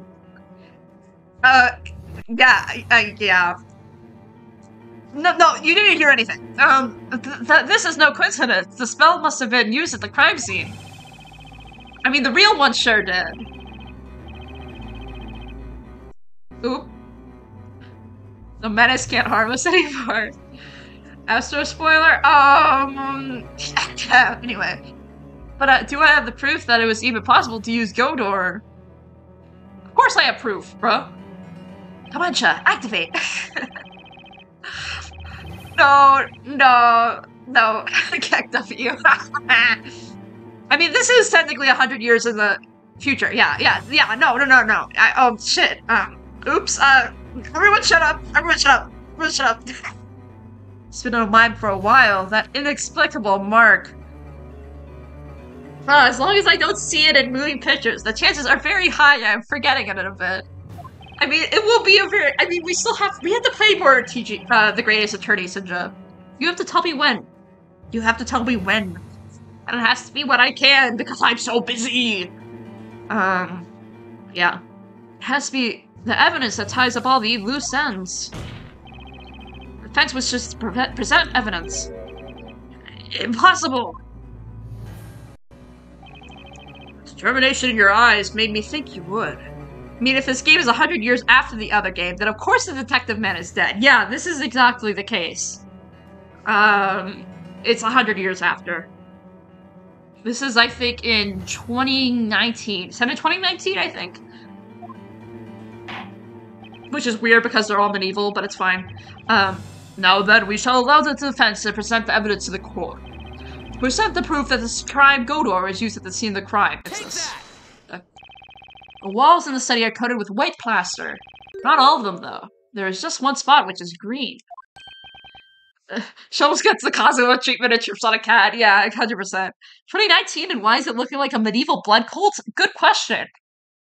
I think at this point in the game, I was convinced that everyone was paid actors. And they were literally just, everyone was fake. Like, at this point, I thought in the game, I thought that everyone was a paid actor.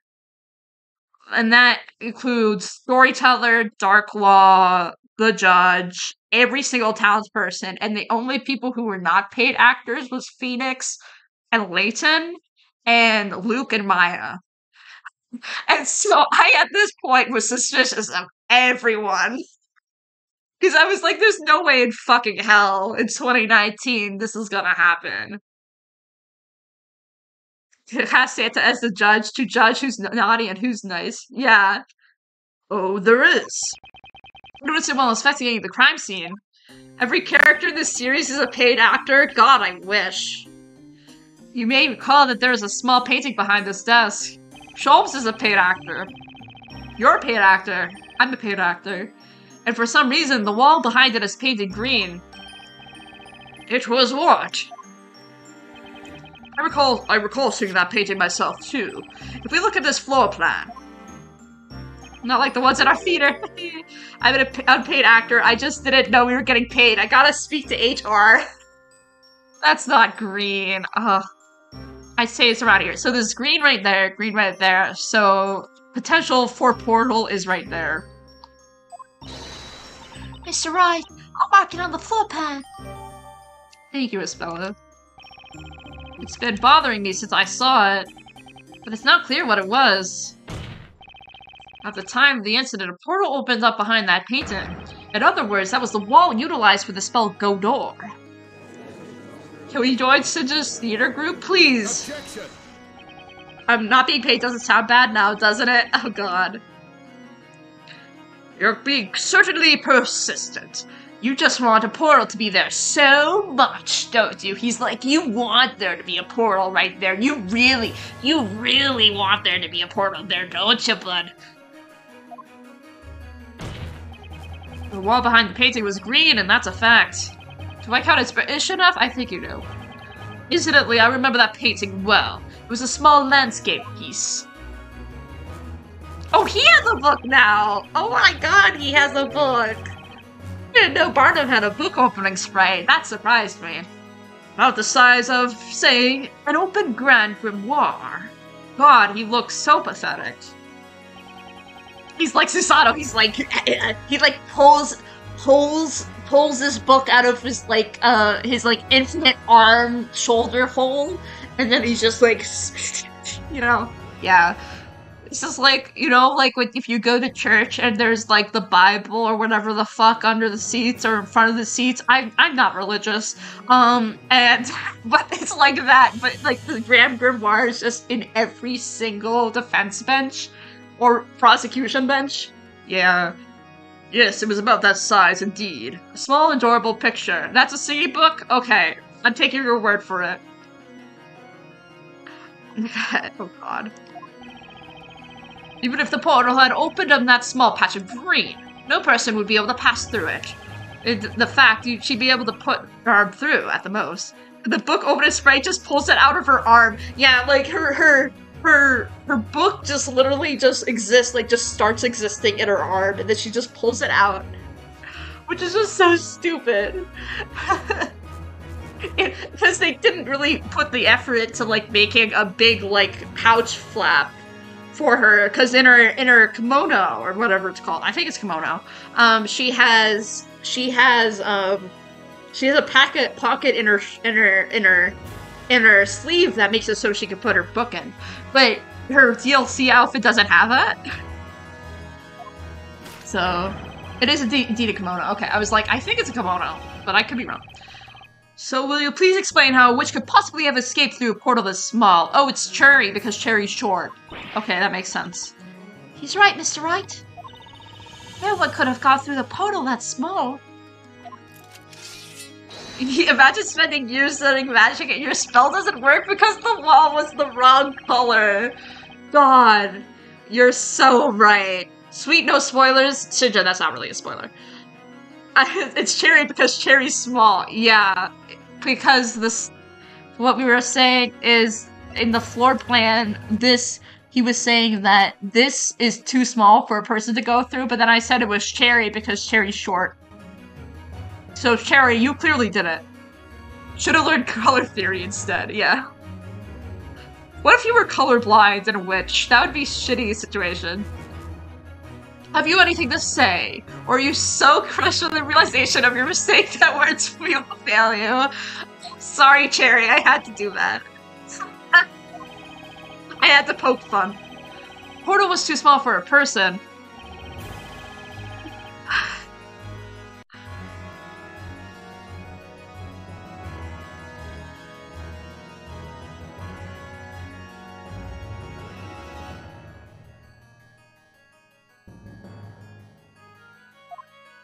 You did say Sunway, so you did deserve that. I did have to get you back. None of these people have normal colored vision, so true. That aside, a very obvious question remains. Why are you texting me? Oh, okay. If it wasn't a human, then what could have passed through that portal? You put an interesting spin on things. Why don't you answer your own question? You talk as if you know everything, so please enlighten us. Let's go. A small portal was opened in the wall at the crime scene, and I have all the clues to see what it means. Sunway sounds like a bottle of suntan lotion with extra skin cancer. The witch, a small animal. Why am I texting you? Because I'm just fucking seeing it, dumbass.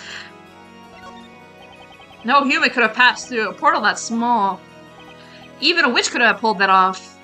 Except for Cherry, because Cherry's short.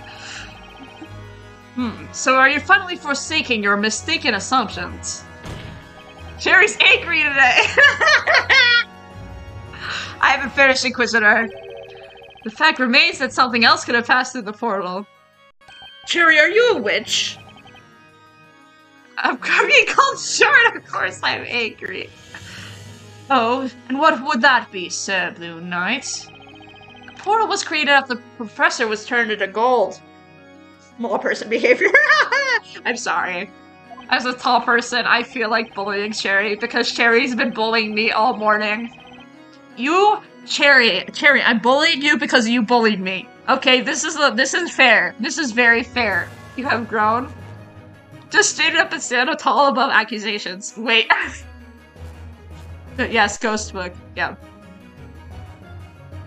The witch had good reason behind it. She had to move something through that portal. You have captured my curiosity. I would like to know what passed through that portal. Tell us, what did the witch use the magic portal for? Take that!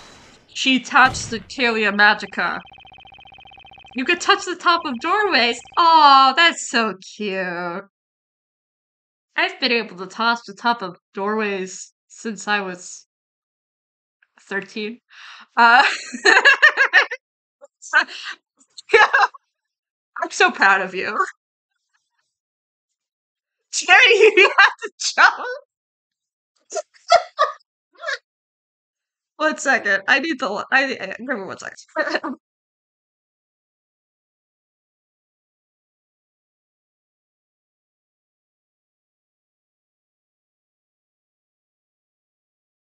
Anyway, that was worth the bullying. Okay, let's stop attacking Cherry. Okay, I enjoy attacking Cherry because it's funny, but my feet don't touch the floor. That is the Talia Magica. It's probably the smallest one here. This is true. What is this now? The Talia Magica was found at the crime scene. A portal has nothing to do with it. Objection! Inquisitor Barnum, you're making the wrong assumption. Wrong assumption? The witch wasn't trying to remove evidence from the crime scene. Running over to Sintra right now so I can check our heights and make fun of her instead. She wanted to plant it. She threw the witch's scepter into the room through the portal. Objection. You and your crazy theories. Do you even realize what you're saying? You're 5'5". Okay. I think Cherry's shorter than you. I'm sorry. Rip.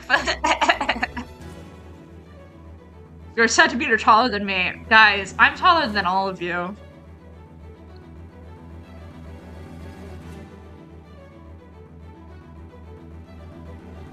I am 175 centimeters tall. 5'9". She threw the stuff into the room. That means they scare me. Exactly. She did it to deceive us. Her goal was to make us draw the wrong conclusions. When the incident took place, the witch herself wasn't in the room. Carry me. She cast a spell from outside. Sinja, I don't have time to grow. And crime is my age. So crime doesn't have time to grow. Might be taller though. I've reached a growth spurt, I think. Ah, I see. Order, order, order, I say. And that's not all. There's even more proof that the staff was thrown into the room from the outside. What proof? Please no more. I can only grow sideways. Oh, hi, Professor. Hi. I missed you. It's been a while since we've seen you on the stand. Yeah, look at my guy. I love having the corpse right next to me in my in this game. I love that. The proof of that, none other than Professor Layton's previously severed right arm. Love that. The victim's arm. How does that prove anything? Professor! He looks like a Tin Man from the Wizard of Oz. My name's Professor Layton, and I've always wanted to be gold. My name is Professor Layton, and I've always wanted to be a gold man. But now I am dead, and I don't know what to do with my life. None of the witnesses have testified that they saw the witch's scepter, however. I was replaying DGS 1-1, and every time Professor Mikatoba was mentioned, I could only read it in the Luke voice. Professor Mikatoba? My name is Eugen Mikatoba. I'm Susanoo Mikatoba's dad. And I'm a professor. My name is Layton. My name is Layton, and this is my favorite spot on the Citadel. Few of them have claimed to have heard it rattling across the floor. That's right. Please take a look at this floor plan. Since the arm was standing up right here, we know the defendant couldn't have been the one that dropped the scepter. If I read the replay DGS, I would give Mikatoba a Luke voice. A Luke voice? Told you looked like 3 kids in a tense coat. He was Luke all along. My name is Luke Professor Eugen Mikatoba. Now think about it. Where would you need to drop the scepter in order for it to end up here? Oh. That's right. The scepter could have only come from the small portal created from the spell Godor. People stop growing like 13 to 16, maybe even 18 years old. Some people grow very far, for a very long time. I stopped growing when I was 14. This is most unexpected. The witch wasn't in the room when the crime occurred. Or at least that's the defense's claim. It's the only thing that explains all the contradictions we've run into. Objection.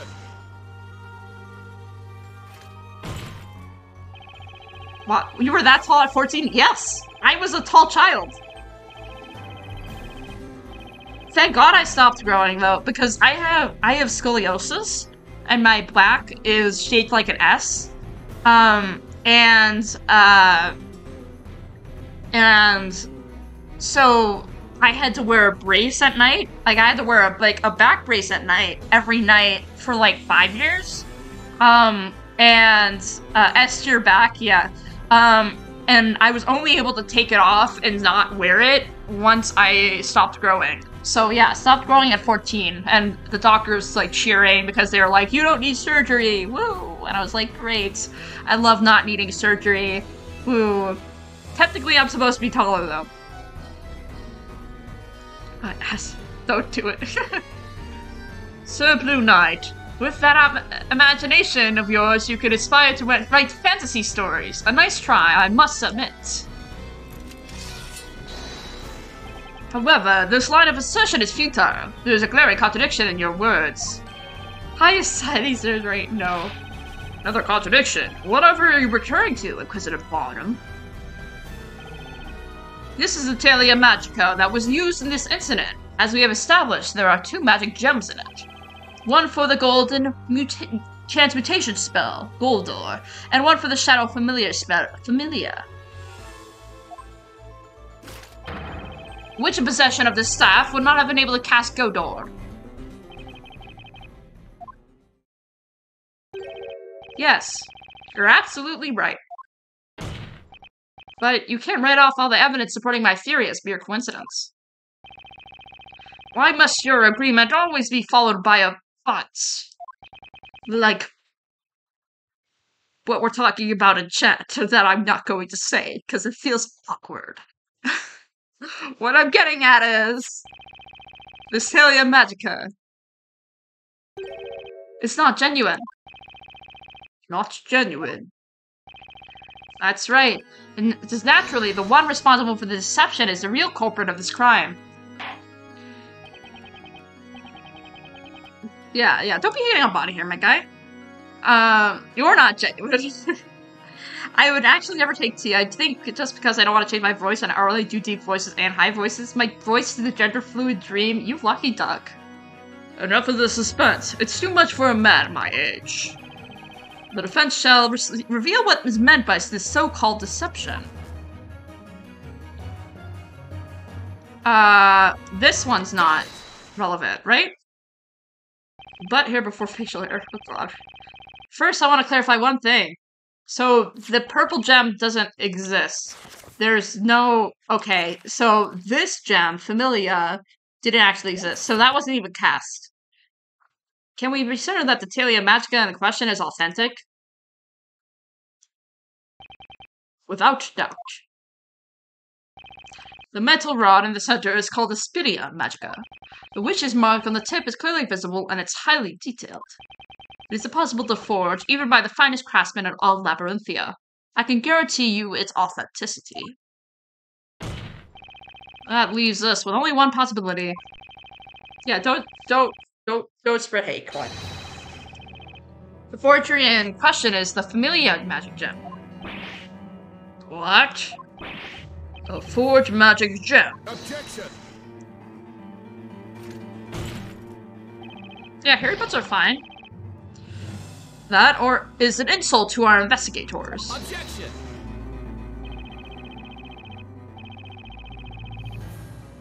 Only witches can use the power of these magic gems, can't they? So tell me, how do you know when a magic gem is the real thing or not? Objection. Hold it to there. We know for certain that the spell Goldor was used. It is undoubtedly not forged. What about Familia? Did anyone actually see a familiar at the crime scene? That's 3 months ago, when an investigation was carried out into Sir Belduke's death. The results yielded the following conclusion. The spell Familia had been used to summon a familiar, which in turn carried out a murder. And the witch used exactly that to her advantage. Another similar incident at the same crime scene. Don't you think that would be the perfect opportunity for a witch to frame the defendant for her crimes? The defendant would be blamed for both the professor and Sir Belduke's witch, and she'd be taken for the real witch. Oh. That was the real culprit's objective.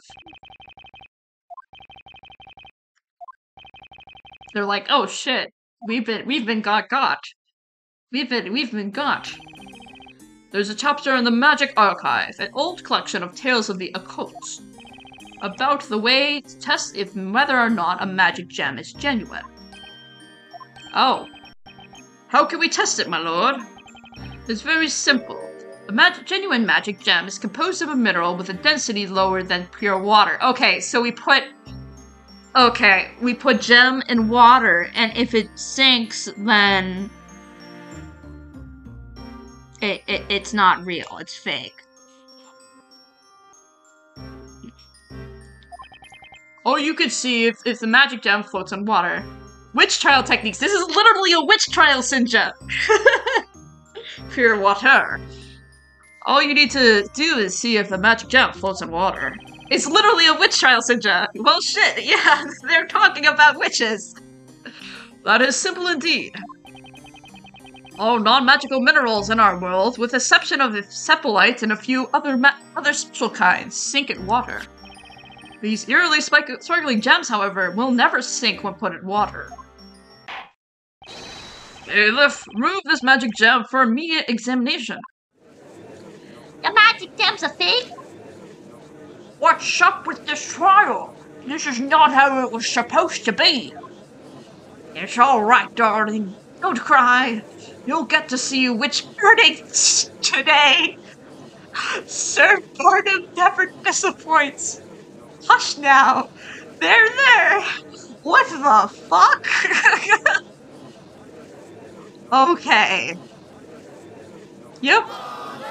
Okay, got it. Alright, yep. Holy shit.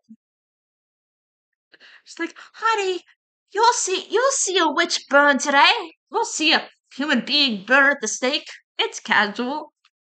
Defender. If your theory is correct, this may be the biggest occult crime in history.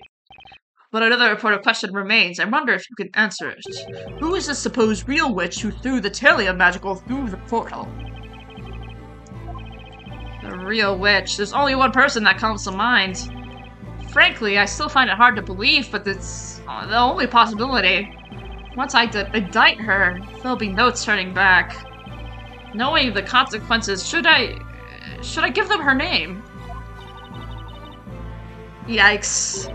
Mr. Wright.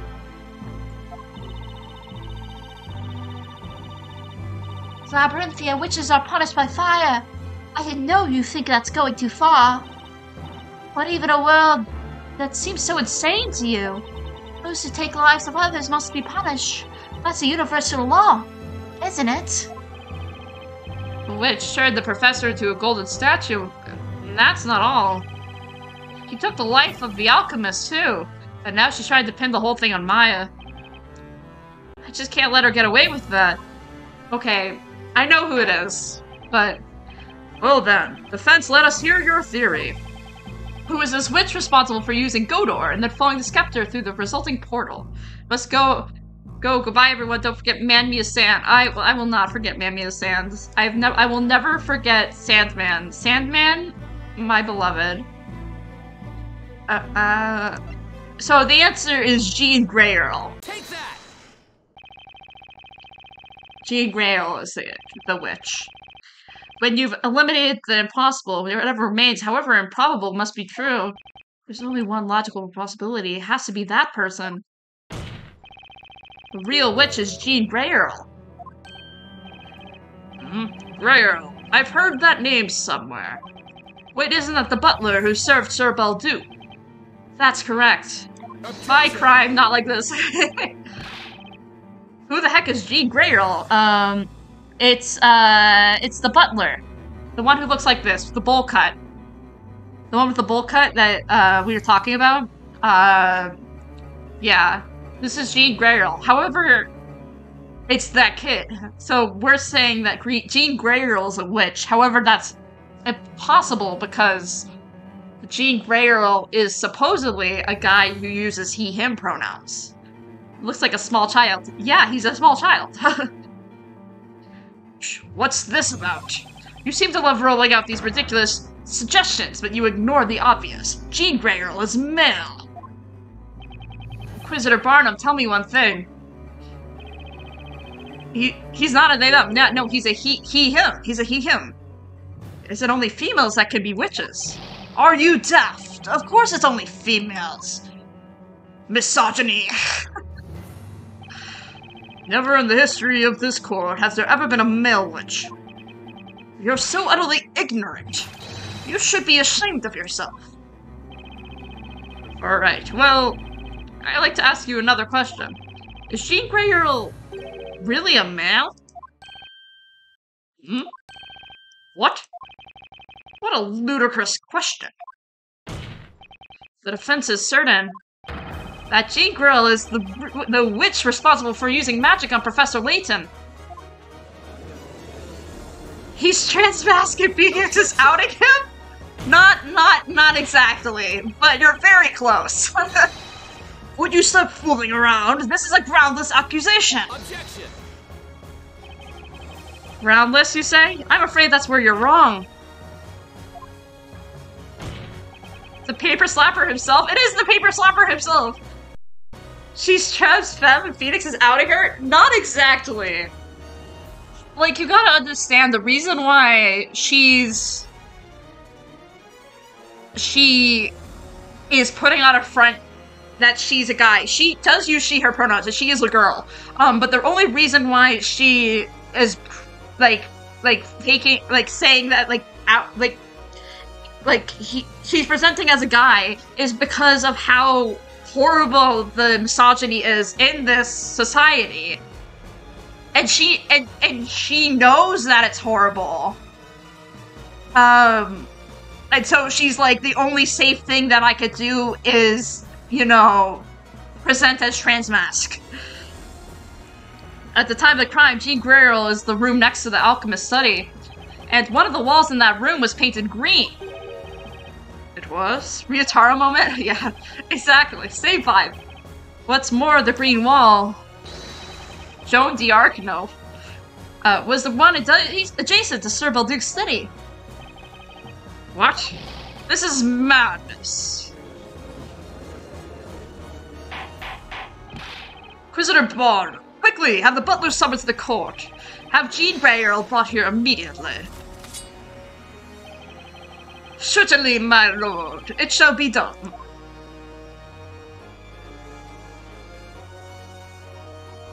God, this music slaps. Ooh. There is no need for that.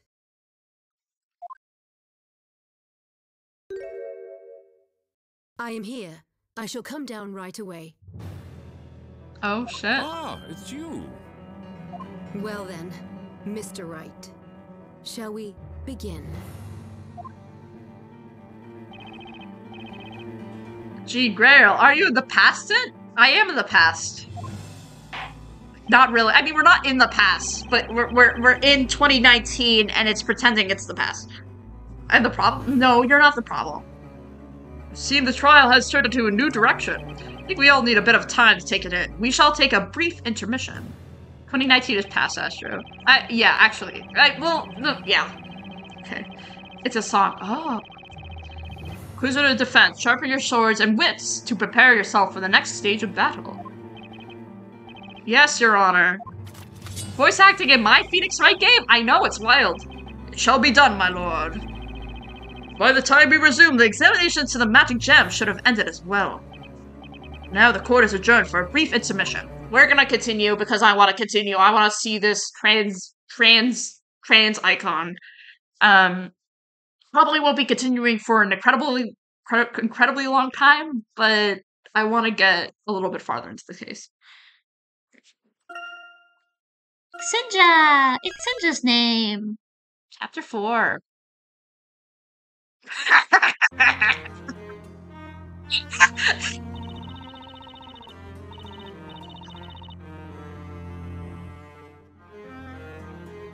Great. I love that they moved him into the hallway. Voice acting is only for tall, extremely tall, big, huge, massive people. Myself, yeah, clearly. Make sure to take breaks. I'm going to sip water. But thank you. Everyone take a break. Or get water, at least. Posture check, blink. Actually, give me 1 sec. Blink! Ah, fuck me, I'm blinking so much. I've never blinked more in my life. I feel like my eyes are watering. Give me 1 sec. I'm gonna go change into a short sleeve shirt because I'm sweating in this sweatshirt right now.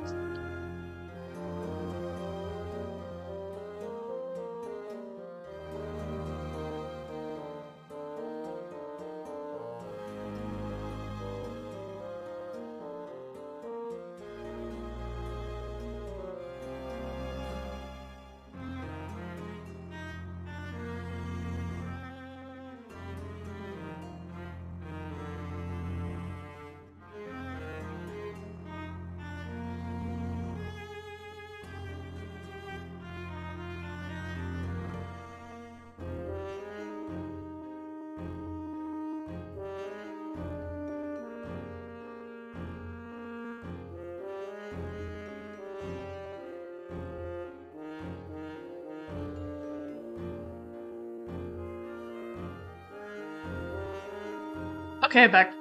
Imagine changing clothes. I just wore the same thing forever. I've never washed it. I mean, fair, but like, I just was kind of warm. It was very warm, and I was like, yeah, I should probably not wear this because I'm sweating a lot. So it's gotta be that, young butler? I know what you're thinking. I couldn't quite believe it at first, either. What's that? I love showering. Showering's my favorite. But evidence and circumstance all point to the butler. He or she or they has to be a witch. At least it'll be certain if the magic gem turns out to be fake. But if that's the case, then Belduke's murderer was also... Yeah, it'd be Grey Earl. No, it can't be true. He wouldn't have done that. Spella? I know, Jean. He held Sir Belduke in the greatest respect. Jean Grey Earl. How old is Jean Grey Earl, actually? I don't know. Let me look this up. Jean Grey Earl is attorney.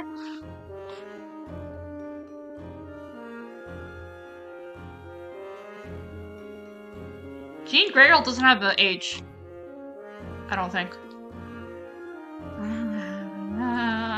No.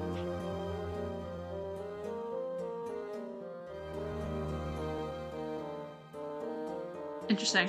Yeah, no. I don't think yeah, Greyrell isn't a kid.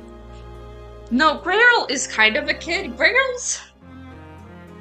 Like, I would guess that she's the same age as Espella, and Espella's 18. So, if that gives you any context. Jean didn't kill him, I'm sure of it. Jean Greyrell, are you really what people think you are? There's still so many unknown factors in this trial. And this game has a lot of interesting question marks in terms of age. Many of the characters don't have any ages. The only characters that have ages is Darklaw, Espella, and I think the Storyteller? And Layton, because Layton's just reference from... So, Darklaw is 20, which is wild because she looks older than me. Espella's 18. They just didn't bother for it. At all, actually. But yeah, they didn't bother. Ah! Luke! Oh, hi, baby boy.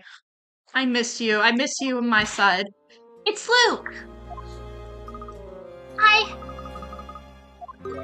I'm sorry, Maya. What I did is unforgivable.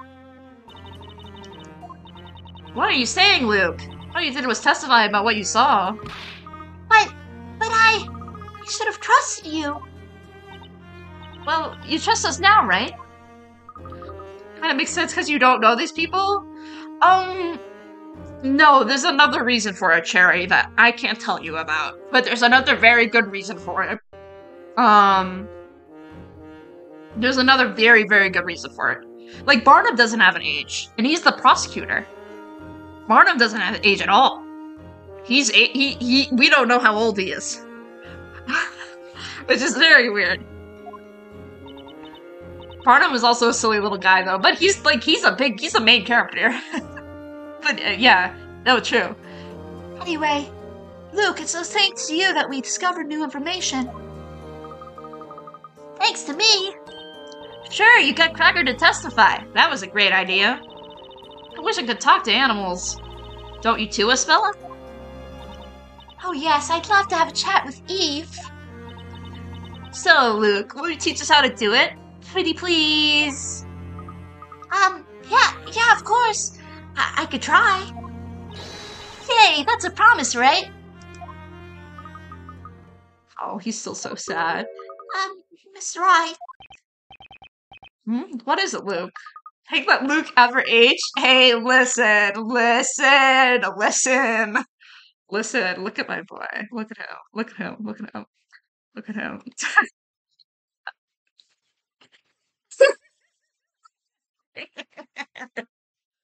Do you mind if I join you from now on? Not at all, Luke. I'll probably be playing the rest of the later games in future streams, too, once I get this one done. I think I'm gonna play Ghost Trick, and then I'll go through the Layton series. But we'll probably see aged Luke, I know. First. I realized during the trial that in the strange town, even what you see with your own eyes might not be real. That's why I'm not giving up yet. Professor, no, he'll return. Sure, he's dead? We can't give up hope. Oh. There's no other later games he died. This is the first and only. You know, that's what I've been thinking too. Really? I have a feeling he'll reappear when we get it. Ma'am, he's dead. When we get into trouble and help us out. He's there in spirit. Okay. Because, I mean, it's the professor we're talking about here, but he's dead. Maya, he's dead. Right? Right! What? And remember what he always says. Look forward to the future. Always on the bright. Always look on the bright side. Wait, Maya, you can channel. Oh shit, you're right. This is true. Maya could channel him. I don't think it was the professor who said that. This is something he could do. She could do. You're so right. Why hasn't she even tried that? Anyway, the intermission's over. Return to the courtroom. I want to see Leighton Maya. I also want to see Leighton Maya. Let's go. It's time to bring the trial to a close. Because it does change your body. Oh, I have something for you, Mr. Wright. Will she be a slender? I have something for you, Mr. Wright. Here, please take it. Maybe it'll come in handy on the trial. A letter, huh? See who it's from. Wait, Newton Beldick? There are several sheets of parchment inside, but they're all blank. Professor and I got this when we went to see the storyteller. Thank you, Lick. The more info we have, the better. You're welcome. It's like if you were to merge my guy Leighton. Leighton. Actually, I won't do this now. But like, if you were to merge them together, I've got no proof that it was Jean Gurrell who turned the professor into gold. Even if the magic gem is a fake, it's still not decisive evidence. Gonna anamorph them right now. I don't know what will happen next, but I do know this battle's far from over.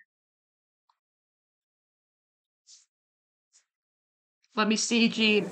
Jean.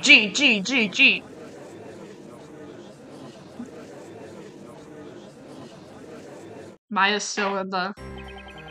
We will now resume the trial of Maya Fey. First things first, the occult crime analysts have finished examining the evidence. They have tested the 2 magic gems from the witch's scepter. Goldo floated on the surface of the water, whereas Familia sunk.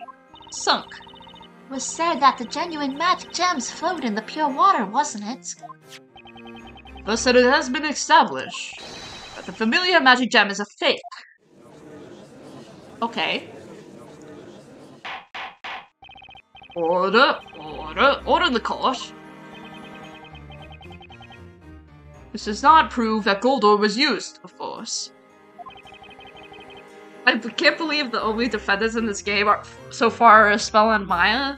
They must be guilty at this point, right? Cherry, I'm sorry to tell you this, but the only defendants in this game are Espella and Maya.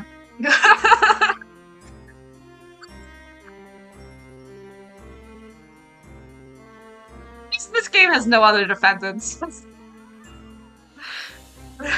Nonetheless, the defense theory now seems more plausible. It's gonna be Espella again or Maya. You'll see. The defense's theory does now seem more plausible. The court considers it worth looking into. You have no objection to that, do you, Inquisitor Barnum?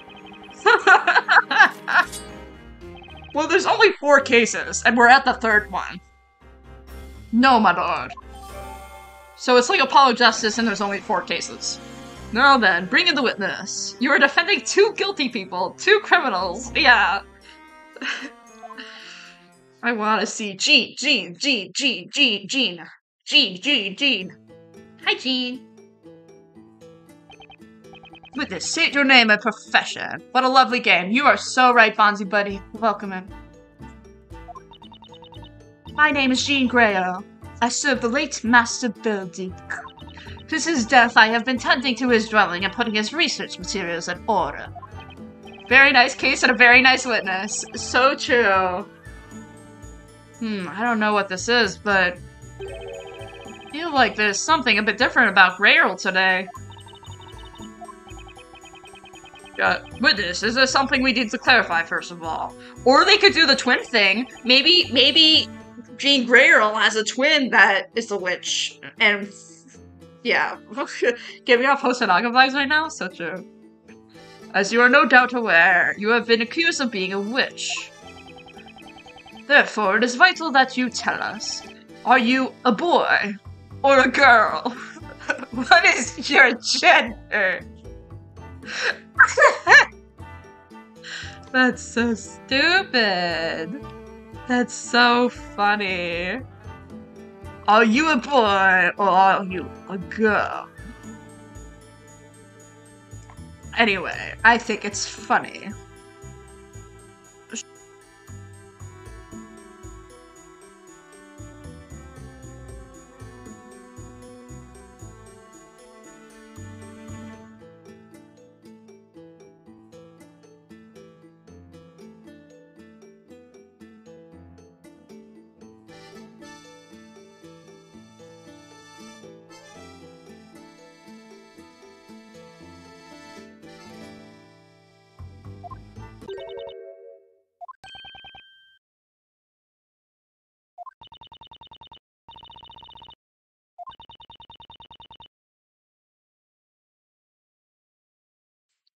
I'm muted. Oh, thank you for telling me. I was talking. I was figuring out something, and then okay, whatever. It's fine. I'm back. Hi. Hello. Hi. I do not intend to answer that question. Eva and Eva? Really? What did you guys miss? It's fine. It's fine. Why do you refuse to answer, witness? I had been following this trial from the gallery, so I'm fully aware of the utterly absurd accusations made against me. I thought you were about to say you died from cisgender normalism. No. Alchemy, the art pursued by Master Del Duke, is concerned with the rules and logic that govern nature. The text started going again. Oh. Yeah, no, I'm sorry about that. I had to fix something. So you didn't miss much, basically. As someone who had been helping Master Belduke for some time, I dare say your theory is both illogical and impossible. Objection!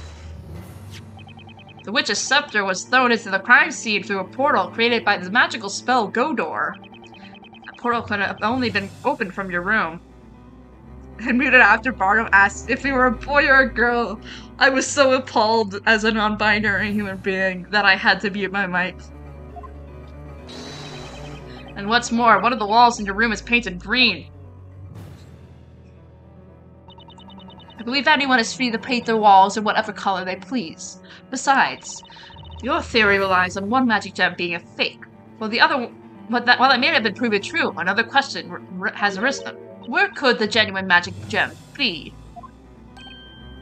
Because all they thems are witches, so Barnum left that out. Ah. And the good thing is I know the answer to this, so we won't get stuck on this like everyone gets stuck on this. It must have been swapped with the fake one and discarded somewhere. I'm afraid that's impossible. Why? If we assumed, as you have claimed, that the witch used the spell Godor, here was also a they-them. So true. They are amazing. That would have meant the magic gem must have been swapped after creating the portal. So tell me, when and where would the witch have disposed of the magic gem? I see your points. Several people paid witness to the incident, and the Knights of the Inquisition arrived at the scene immediately after. During that time, no one left the building, and that whole place was meticulously searched. Naturally, my room was searched as well, although there was not much to see, as I have few personal belongings. Despite our inspection, nothing resembling the magic gem was found. I assure you, we have not overlooked anything. I would swear it on my honor as a knight. So, Mr. Wright, if you wish to accuse me of being a witch, should you not first prove that there is a connection between me and this missing magic gem? Furthermore, I would appreciate if you could please approach the matter in a rational way, like an alchemist. That is actually so smart to have a room painted fully green if you're a witch. Who wants to get the places? It really does! It's so smart! The house was searched very soon after the crime. If the gem wasn't found, then it means Greyrel hid it somewhere. Somewhere the Knights of the Inquisition would not have looked. Where could it be? I know the answer to this! The witness have made a valid argument. How will the defense respond? The knights who searched Celebra Luke's premises weren't looking for a magic gem. That's why there is a certain place they didn't consider searching. I know the answer to this. Underwear drawer, that's the area I want to search. So true. Interesting. You really don't give up easily, do you? I just know because this is a really difficult part of the game to get through, just because people don't know what to answer, but I know what to answer, so it's fine. In that case, perhaps you could tell us where the magic gem is.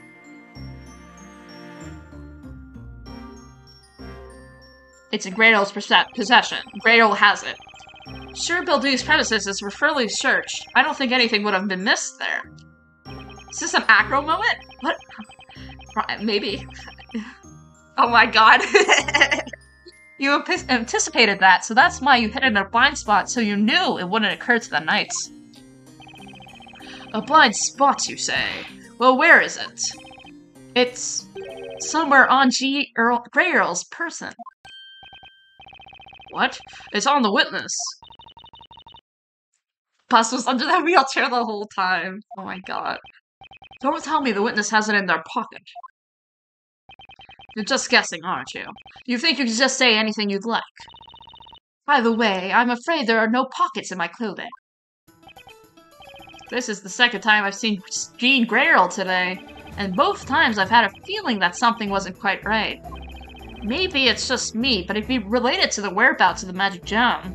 No pockets, else. So true. She really is a girl, yeah. Fed, show us the location of the magic gem.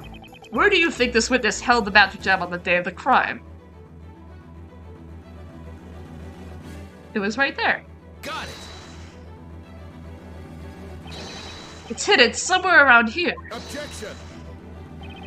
There you go again. This is not leading anywhere. It is just another meaningless wild guess. You even pause to think before pointing at that spot. She ate it? No. Even my frivolous quip that it's in the witness's pocket was a better suggestion than yours. No, it's right though. I would just like to remind you that there are no pockets on my attire. Wait, what? No, that's right! What? No! No. Do not tell me this. That is right. I know exactly where it is. You cannot give me this shit. Why, Mr. Rye? Even if it's hidden somewhere in Greyl's person, I think it'd be difficult to pinpoint the location now. Oh, no. I messed it up. Wait, Luke is a little Ace Attorney girl too. He is. Yeah, it would. In normal circumstances, anyway. Huh? But it's not like we have anything. It's not like we don't have anything to go on this time. Rail's outfit must have suddenly changed since last time. It may have to do with the gem. What the fuck do you want from me, game? The change must have been the answer I was looking for. What? What? No. If it shows the location of the magic gem, it's on her person. Yeah, because she switched that gem for the other gem, and it was on her person. You cannot tell me otherwise. Yeah, you can see it right there. It's right there. What? What? What? Do you think the witness held the magic? What? Oh, what? Wait, no. Is it still on her person? Wait, where is it in her? Is it? Did she chuck it into her binder? What the fuck? No, I'm confused. What the hell? What the fuck? But, is it? Should I? Wait, that's right. It's her neck, not the tie thing. Oh, maybe. Let me save, because I think that's dumb. Got it. Witness. Jesus fuck almighty. Okay, anyway, that was really nitpicky. We met for the first time at Sir Belduke's premises. Yeah, you see it? You see it right there? There it is. At the time, you had an amethyst attached to your collar. So her cravat had a gem on it, like Phases of Karma. Oh, that's right. Mr. Greyrel always wears that gemstone. Alchemists believe that amethysts emit positive energy. Amethysts are purple? When I saw you in the waiting room this morning. Yeah, and it was green! There you go. The cravat, no. Yeah. Gemstone you were wearing was green, not purple. It's such a specific detail, too. Like, people who... Yeah. Good job, Barnum. It's purple. So my question is now is, where has it gone? Where is that amethyst that you supposedly always wear? Objection. Wait just a minute. The witness wears a purple gemstone. There's something amiss, Inquisitor Barnum. When we arrived at the crime scene, the witness came out to greet us. I recall the witness wearing a gemstone, but that gemstone was green. So it was her. Is this what we're saying? Okay. Amethysts? Amethysts aren't green. Although amateurs sometimes mistake chrysolite for amethysts. But that's irrelevant now. Yeah, go off on your little hyperfixation. Judge, I love you. Witness. You're trying to pin the blame on the defendant. In order to do that, you replace the Godor magic gem with a regular gemstone. We thought the witch who killed Sir Belduke had used the spell Familia. You knew that if the witch's scepter with the Familia and Goldor magic spells attached was discovered at the crime scene. This judge loves rocks. It's my new headcanon. I love that for him. I love that for him too. The suspect would be accused of committing both crimes. That's precisely what happened. The girl captured at the crime scene was accused of slaying both Sir Belduke and Sir Lathan. That was your plan. You remove the Godor magic spell from the scepter, inserted your amethyst in its place.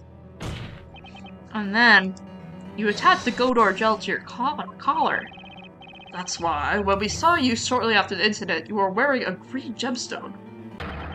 To think that was in fact a magic gem. To be fair, G. Grail is really smart. Order! Order! Witness, is that true?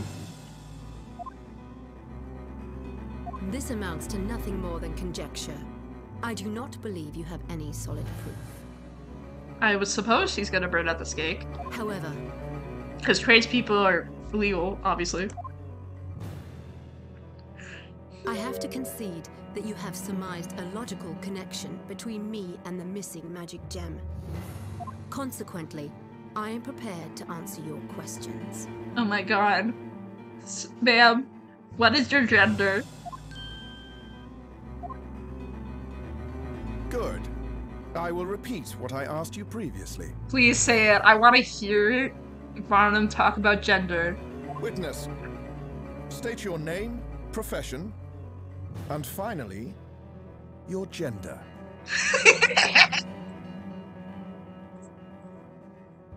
So funny. State your name, profession, and your gender. Tell me your gender now. My name is Jean Grail. I have been serving the late Master Belduke. Witness, please state your preferred pronouns. As you can see, I wear a butler's outfit. But the truth is, as the defense claims, I am a girl. Oh, hair coming down, hair coming down. Oh my god, luscious locks. Look at her. Look at her. Woo! A girl? Unbelievable. Damn, you were so good at, you were gender fluid icon? What? What? The butler is a girl? There's a girl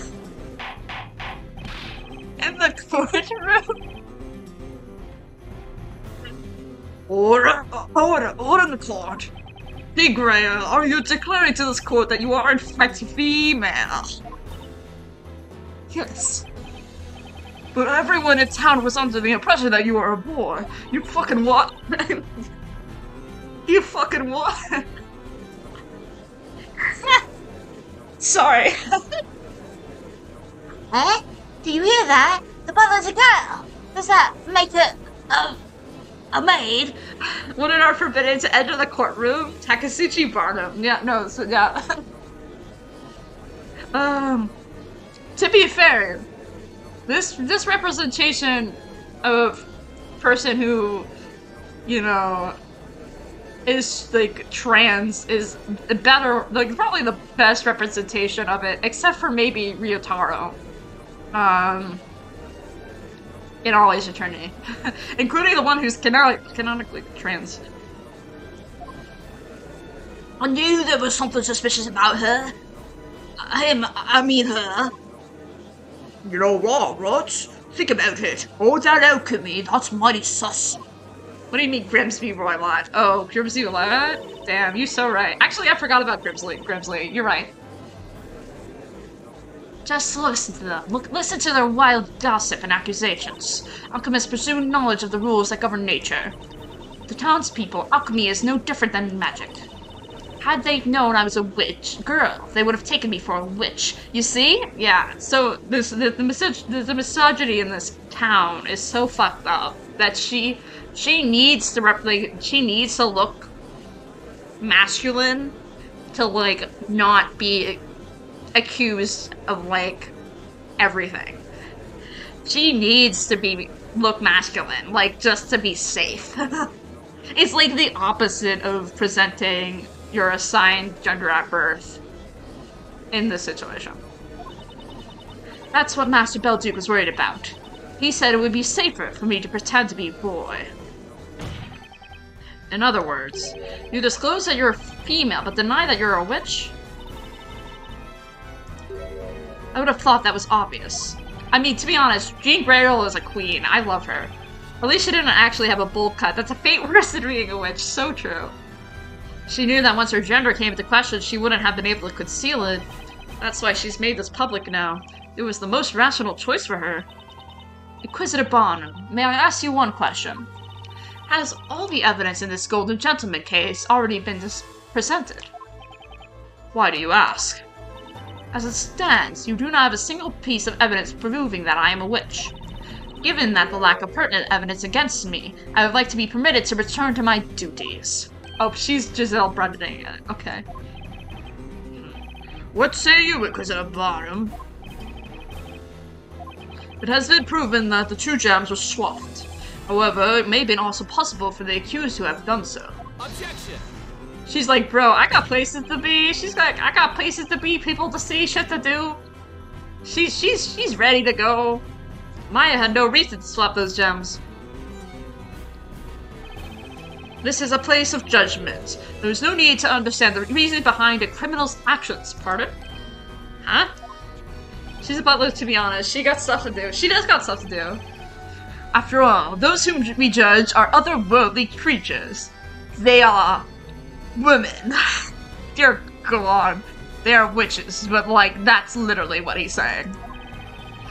It is impossible for a human being to understand the reasoning of a witch. Is there nothing we can do? At this rate, Maya will be... Honor still thinks Maya's a witch. We made it this far, yet it seems like we're back at stage 1. Seems there are no more rational arguments against me. No, if you will kindly excuse me. I don't have... As soon as my gene is shown to be women, everyone starts hating her. Everyone in this society is so fucking misogynistic. This world is just like instant misogyny. Yeah. I don't have much of Greyroll when it comes to the professor's case. Should I just let her go? No. Wait, it says ask about another case? Oh, what do you want me to do? I think we should ask about another case. Let's try that. There's nothing I can follow up in regards to the professor's case. So what can I do? There's only one other option. Mr. Greyroll, I have to ask you to remain at the witness stand. Is there something else you wish to ask me? The professor's case? The professor? I hope you feel the jaws of the beast at your throat every time you swallow. Sir Blue Knight. Your testimony is not over yet. There's still something you need to tell us about. Mr. Wright, I'm afraid I cannot help you. I have told you all I can about this incident. And I'm afraid you've got the wrong idea, Miss Greyroll.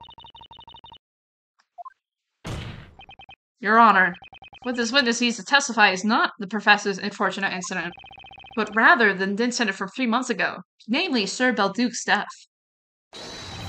She was present in the building at the time working as live-in butler. She needs to testify about the events of that day. About Sir Belduke's death. The fact that one of the magic gems was swapped leads me to a single conclusion. Both crimes, the murder of Sir Belduke and the transmutation of the professor, were the work of the same witch. The truth behind the alchemist's death may also hold the answer to this case. What is your opinion on this, Inquisitor Barnum? I'll allow you to have your time, Sir Blue Knight. The Inquisition has no objections. Inquisitor Zacharias Barnum, seems you have lost that unyielding attitude so admired by the townspeople. Here you are now letting a novice offender lead you by the nose. It is hard to believe you have been known as the unwavering sword of justice for your usually cool-headed judgment. Holy shit, she's roasting him. Damn. You know little about me, witness. Do you think I care about defending my name? It is this town that I wish to defend. Damn, she started going for the throne. Damn. Sir Belduke's murder is only case to have remained unsolved for so long. Jean Grail, you shall not testify about it.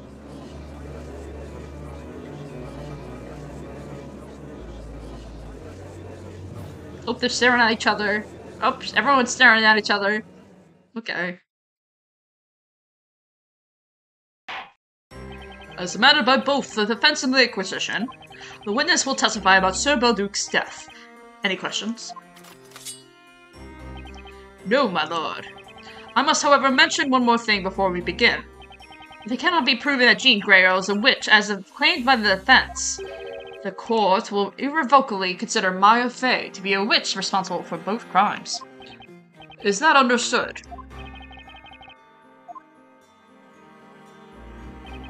You have no choice, Sir Blue Knight. If you don't want the trial to end now, ready your sword and face the challenge that awaits.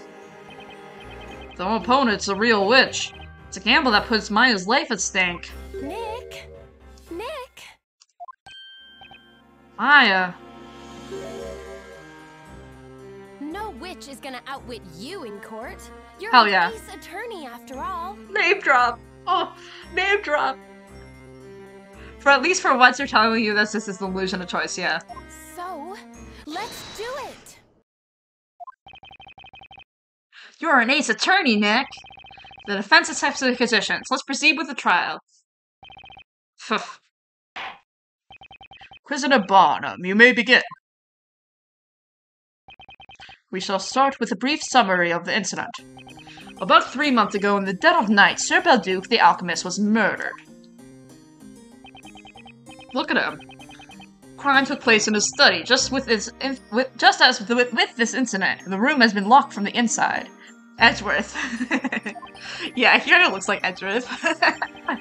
The Barnum. Whoa. The victim was found still seated in the chair at his desk, where we can assume he was attacked while working. The cravat, bro. Yeah. Look at him. I can't believe they killed Ace Attorney Investigations protagonist, Miles Kilometer Edgeworth. No, that's Sholmes. No, he kind of looks like Sholmes. There are very clear strangulation marks visible on his neck. Oh. There's something trickling down from his mouth. Is that blood? Yes, most likely. The victim probably bit his tongue. As he was struggling with his assailant. The angle's change in hair color has shown me that that's Sholmes. Well, let me show you. Sir Belduke. New Belduke. Do you want to see what he looks like? Oh, actually his outfit's fucking swag. Oh my god, he looks so cool. Wait, one sec. I will... Actually, let me show you guys. Sorry, there's everything. He does have smooths. This is actually pretty cool. I'm sorry. Don't look at him. Belduke. My eyes. I'm so sorry for the jump scare. He looks so fucking cool. Look at him. He looks so cool. Bro? Isn't that sick? I only see his upper half. He's he is Courtney Syph. He looks so cool. I didn't realize that he looks so cool. Like, didn't realize he had a metal arm too. Like, what? He's channeling Enoch Drebber vibes. Damn, look at him. Look at his fit. Holy crap. So yeah, that's my boy. This is who we're defending. He does look poppin'. He looks like that. He has a little cravat. His face looks a little wonky, but whatever. We'll give him slack. I'm gonna turn him off. Bring the Lukes back. Wait, he has Enoch vibes. Yeah, let me show you. Look at him. Not the Lukes. Yeah, look at his hand. He's a metal hand. His hand's metal. I don't know what the front of his hand looks like, but he has a metal hand. Pretty cool. Enoch and Courtney built this guy in a lab. Yeah, so true, bud. A collab? They did have a collab. You said earlier that some white powder was spilled over the floor, correct? Yes, hence we expected to find the killer's footprints. I'm so sorry about the Luke's jump scares. However, there was none. The killer must have somehow approached the victim without stepping on the floor. After murdering Sir Belduc, the killer left the room without opening the door. Why did you bring them back then? Well, I brought them back so next time I go into my empty tab, I'll jump scare you all. Undoubtedly, the crime must have been committed with the use of witchcraft. Because I like jump scaring you. I'm sorry. I cannot lie. The body was discovered by the following morning by the butler, Miss Grayle. Then how are you sorry? I'm not. I was lying. I was committing perjury. The body was found by Grayle. Huh. Thank you, Casanova. The court illustrator's sketches will be added to evidence. 3 sketches. Details. Ah, I see. Okay, nothing on the floor. Interesting. Look at his hand. His lack of hand. He really do be Shulms. Now with this, begin your testimony. Tell us about the events spanning the night of the crime, from the evening before until you discover the body.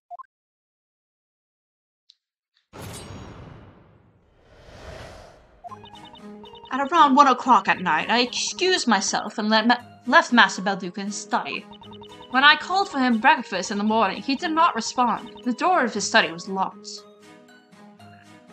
He is Edward from one angle, Shulms from the other, Courtney in the full-body illustration. So true. The neighbor had come for a business just then, so we forced the door open together. While the potions and other concoctions from the study had been confiscated, I wonder if they're being properly stored. Oh, interesting. Potions and concoctions were confiscated? The victim was an alchemist, after all. We were hoping the items confiscated from his study would provide some clues. Besides, such things must not fall in the wrong hands. It may not be standard practice, but it was deemed necessary. Confiscated goods are stored in one of our secret vaults. The only person with access to them is the High Inquisitor, Lady Darklaw. So there's something in there that we need to know about, obviously. But it caused me great difficulty. I have not been able to put Master's research materials in order as a result. The confiscated items shall be returned as soon as Mr. Belduc's murder is resolved. I shall be looking forward to that. Damn. Defense, you may begin the interrogation. Okay. I'm stretching so much. I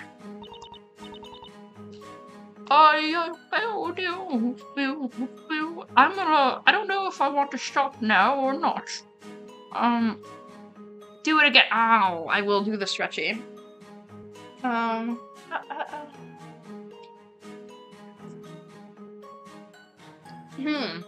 Interesting.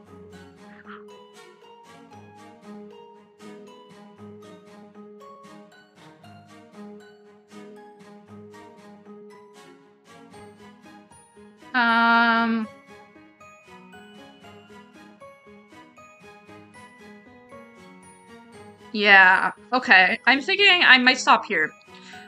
Do it again. I've run out of points now. RIP. Yeah, I'm thinking of stopping here. There's still a lot more left of this case, but it's like enough for one more stream on this case. Thinking, oh, fuck me. I'm blinking so hard. I've never blinked more in my life. I lied.